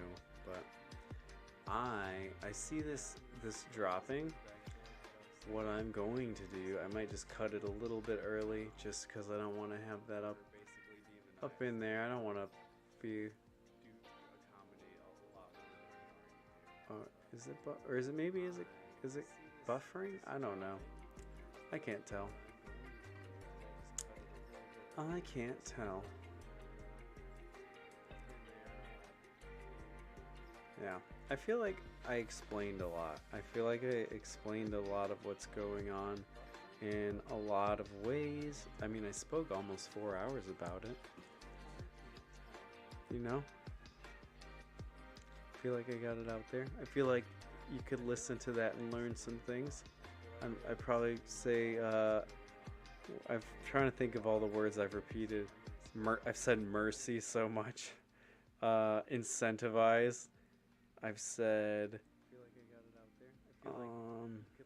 what else have I fucking said? I know I feel like I've repeated a lot of things, but maybe it's just because they're all very related. I've said mercy so much. All very related. Incentivize. But yeah, I might just call it on this one. I know I feel like I've repeated. I don't want this to Maybe it's just because lag out on me and get all choppy. But I do appreciate every person who has been watching. I hope I have imparted some knowledge, and like I wanted to do at least one Corona COVID talk and just kind of explain some things to get out there, because that's kind of the basis of a lot of the values I have and things with this channel that I want done. So I hope I shed some light on some stuff. And these are topics that'll also just come up all the time, and I'm sure in the chat I'm going to get questions like this just periodically from time to time, so I'm not really worried about answering things over and over again, because I could learn some more things since then or whatever. But I have had a good time. I think I'm gonna sign off here, but I'm gonna, I don't know, I don't have my socials. I had a socials thing, but I'll get it on the next one. With that being said, I hope you all have a great time. If you're watching this from not the original stream, I hope you learned something. I don't know. Don't forget, my socials are linked down below if you would like to follow me on them. The Facebook will be eventually a platform that I'm streaming on. That's why it's there. I don't really use it, but everything else I also use. Follow me on there.